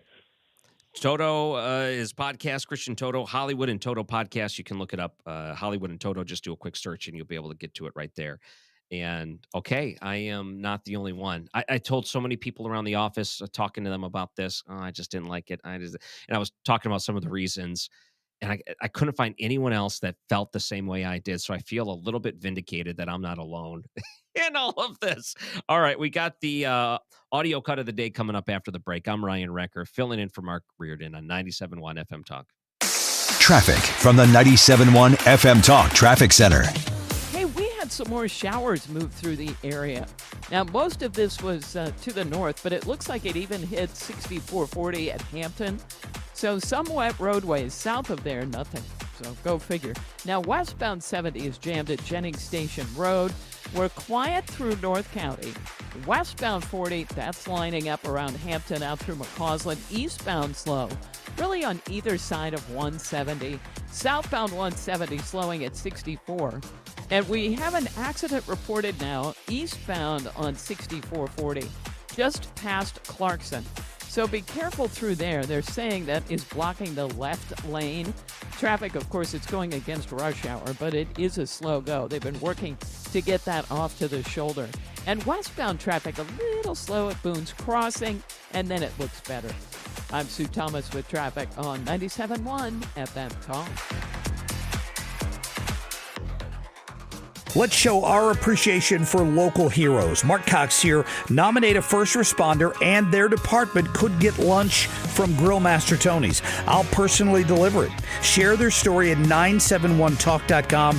Nominate them today. Mark Cox here. Join me, Annie Fry, and Mark Reardon, along with Bob and Tammy Kershaw of the Retirement Advisory Group for the next Protecting Your Retirement educational event. It's Tuesday, August 5th at the Frontenac Hilton at 6:30. Here are Bob and Tammy with more. Are you nearing retirement or already retired? Do you have your personalized income plan in place? Would you like to learn why linking to the market is much safer than owning the market? And how in 39 years we have never lost a penny of our clients' money? Would you like to learn how to automatically lock in your market gains every year without having to sell? Did you also know if you're 59 and a half or older, you can roll over your company retirement plan tax-free to protect your nest egg from any future losses? You'll get all the answers and more. If you're 59 and a half or older, you cannot afford to miss this event. Protect your retirement nest egg and join the official financial advisors of my show, Bob and Tammy Kershaw, at the Frontenac Hilton, Tuesday, August 5th at 6:30. Go to retirementkey.com. That's retirementkey.com. Imagine this, a summer evening, relaxing under a beautiful porch overhang, hosting your friends on a composite deck, or enjoying a bug-free breeze in a screened room. That sounds dreamy, right? Hi, it's Kim, and that dream can be your reality with Lakeside Renovation and Design because they specialize in creating outdoor spaces that make your backyard the go-to spot for family and friends. And with their attention to detail and the high-quality materials they use, you'll have a space that lasts for years. Visit lakesiderd.com today to get started on your outdoor oasis. Mark Cox in studio with Gloria Liu, broker-owner of Your Home Sold Guaranteed Realty and St. Louis real estate expert. Gloria, while most agents make big promises, you're famous for your upfront written guarantee. That's right. My name is My Promise. While many agents promise you an unrealistic sales price just to get your business, I'll provide you with an upfront written guarantee stating, if I cannot sell your home for 100% market value, I'll pay you the difference. Gloria, this is what sets you apart from others and why I only recommend you to my listeners, friends, and family. Friends, why risk working with just any agent when you can work with the best? Gloria Liu guarantees your sale price up front and in writing. Absolutely. And if I don't, I will pay you the difference. The agent you choose in this changing market matters and could cost you or make you thousands. Sell your home with certainty, confidence, and 100% of market value, or Gloria will pay you the difference. Call 314-325-6888 or visit gloriahasthebuyers.com. That's gloriahasthebuyers.com. 97.1 FM Talk is proud to support the first ever Brendan Donovan Charity Clay Shoot happening Thursday, August 7th at Strathelbin Farms Club in Weldon Spring. Join Cardinals standout Brendan Donovan, teammates, and local celebs for a day of clay shooting and community, all to benefit Team Red, White, and Blue and their mission to support veterans' health and wellness. Don't wait. Sponsorships and shooter spots are going fast. Visit teamrwb.org/Donovan now to sign up. Show your support and make a difference for those who've served. 97.1 FM Talk, backing our veterans every step of the way. Speeding while driving gives you less time to react. Another car could turn out in front of you. A pedestrian could be walking their dog. Follow the speed limit to keep them safe. Speeding catches up with you. Paid for by NHTSA. Fast-paced, fact-based, and never boring. This is the Mark Reardon Show.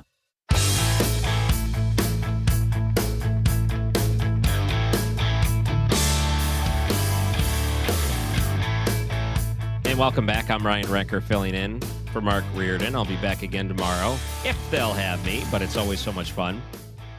Wow, we had such a big show. I tell you that Fred did a fantastic job booking. I don't know how we're going to top it tomorrow, but you're going to have to listen to find out. How about we do the audio cut of the day? Stand by. Playback ready. Now, the audio cut of the day. Well, Ethan, I think you can guess the audio cut of the day. If you had to guess which cut I'm going to pick, which one do you think it would be? you know. He's a knucklehead. That's it. That's all we need. Donald Trump calling Jerome Powell a knucklehead. That is so classic Donald Trump audio bite that you'll put on the soundboard and you'll be able to use that till the end of time. Ethan, I didn't even have to tell you the clip. You knew exactly what I was referring to. He's a knucklehead. Oh, that's so funny.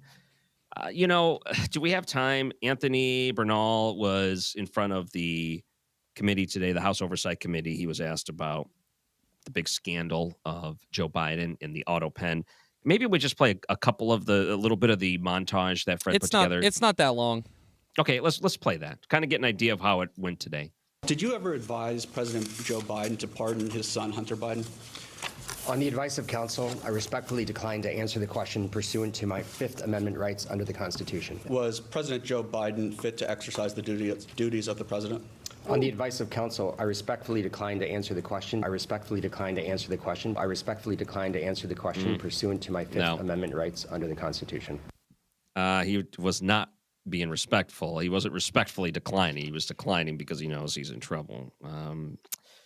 James Comer had some comments on that. This is clip number 5. He was asked his comments on pleading the fifth over and over again on this. Well, unfortunately, that was quick. This is the second witness that we've brought in via subpoena for a deposition that has pled the fifth, and they've stated they're not going to answer questions. I want to read the first 2 questions. Just so everyone knows, these are the types of questions we ask. Was Joe Biden fit to exercise the duties of the president? He pled the fifth. Second question, did any unelected official or family member execute the duties of the presidency? And this is Joe Biden's chief of staff. Simple question. He knew he was going to be asked that. Everybody in America wants to know that. He pled the fifth. Yep, Jill Biden's side. It was bad.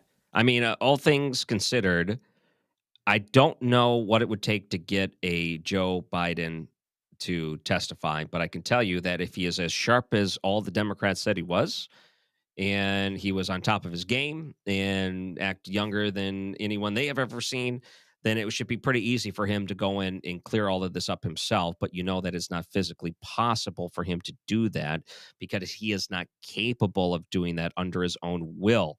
He is not capable of clearing this up. I think that makes the scandal even worse when the person that you're discussing has no way to rebut what you are bringing up against them. All right. Well, I had a lot of fun filling in today. I want to thank everyone. And if you want to find me online, Ryan Recker Radio is on Twitter. Ryan Recker Radio is on Facebook, rather, at Ryan Recker on Twitter. That's the way you can find me on there. I'll be back again tomorrow, and I think Mike Elam is going to be in on Friday, so we got a big week planned. We're going to see if we can top tomorrow from all the great guests we had today. Hopefully, we'll see you then on 97.1 FM Talk. Traffic from the 97.1 FM Talk Traffic Center. Well, we've got an accident eastbound 6440 just past Clarkson. Watch for that one in the left lane and some slow-moving traffic behind it. Stall westbound 70 past Jennings Station Road. That's blocking the right lanes and, of course, causing a delay in that area. Moderate volume southbound 170 at 6440. Eastbound traffic slowing at Big Bend. And westbound still a slow go approaching Hampton out past McCausland. If you are headed into Illinois, no delays on the bridges downtown. We actually look really good through there. I'm Sue Thomas with traffic on 97.1 FM Talk.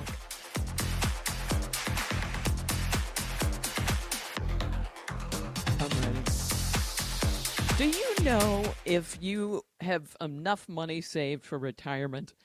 Because the closer you get to retirement, the more you think, wait a minute, do I have a plan? Do I have a written retirement financial plan? Because that's what you need. You can't go and do this blind.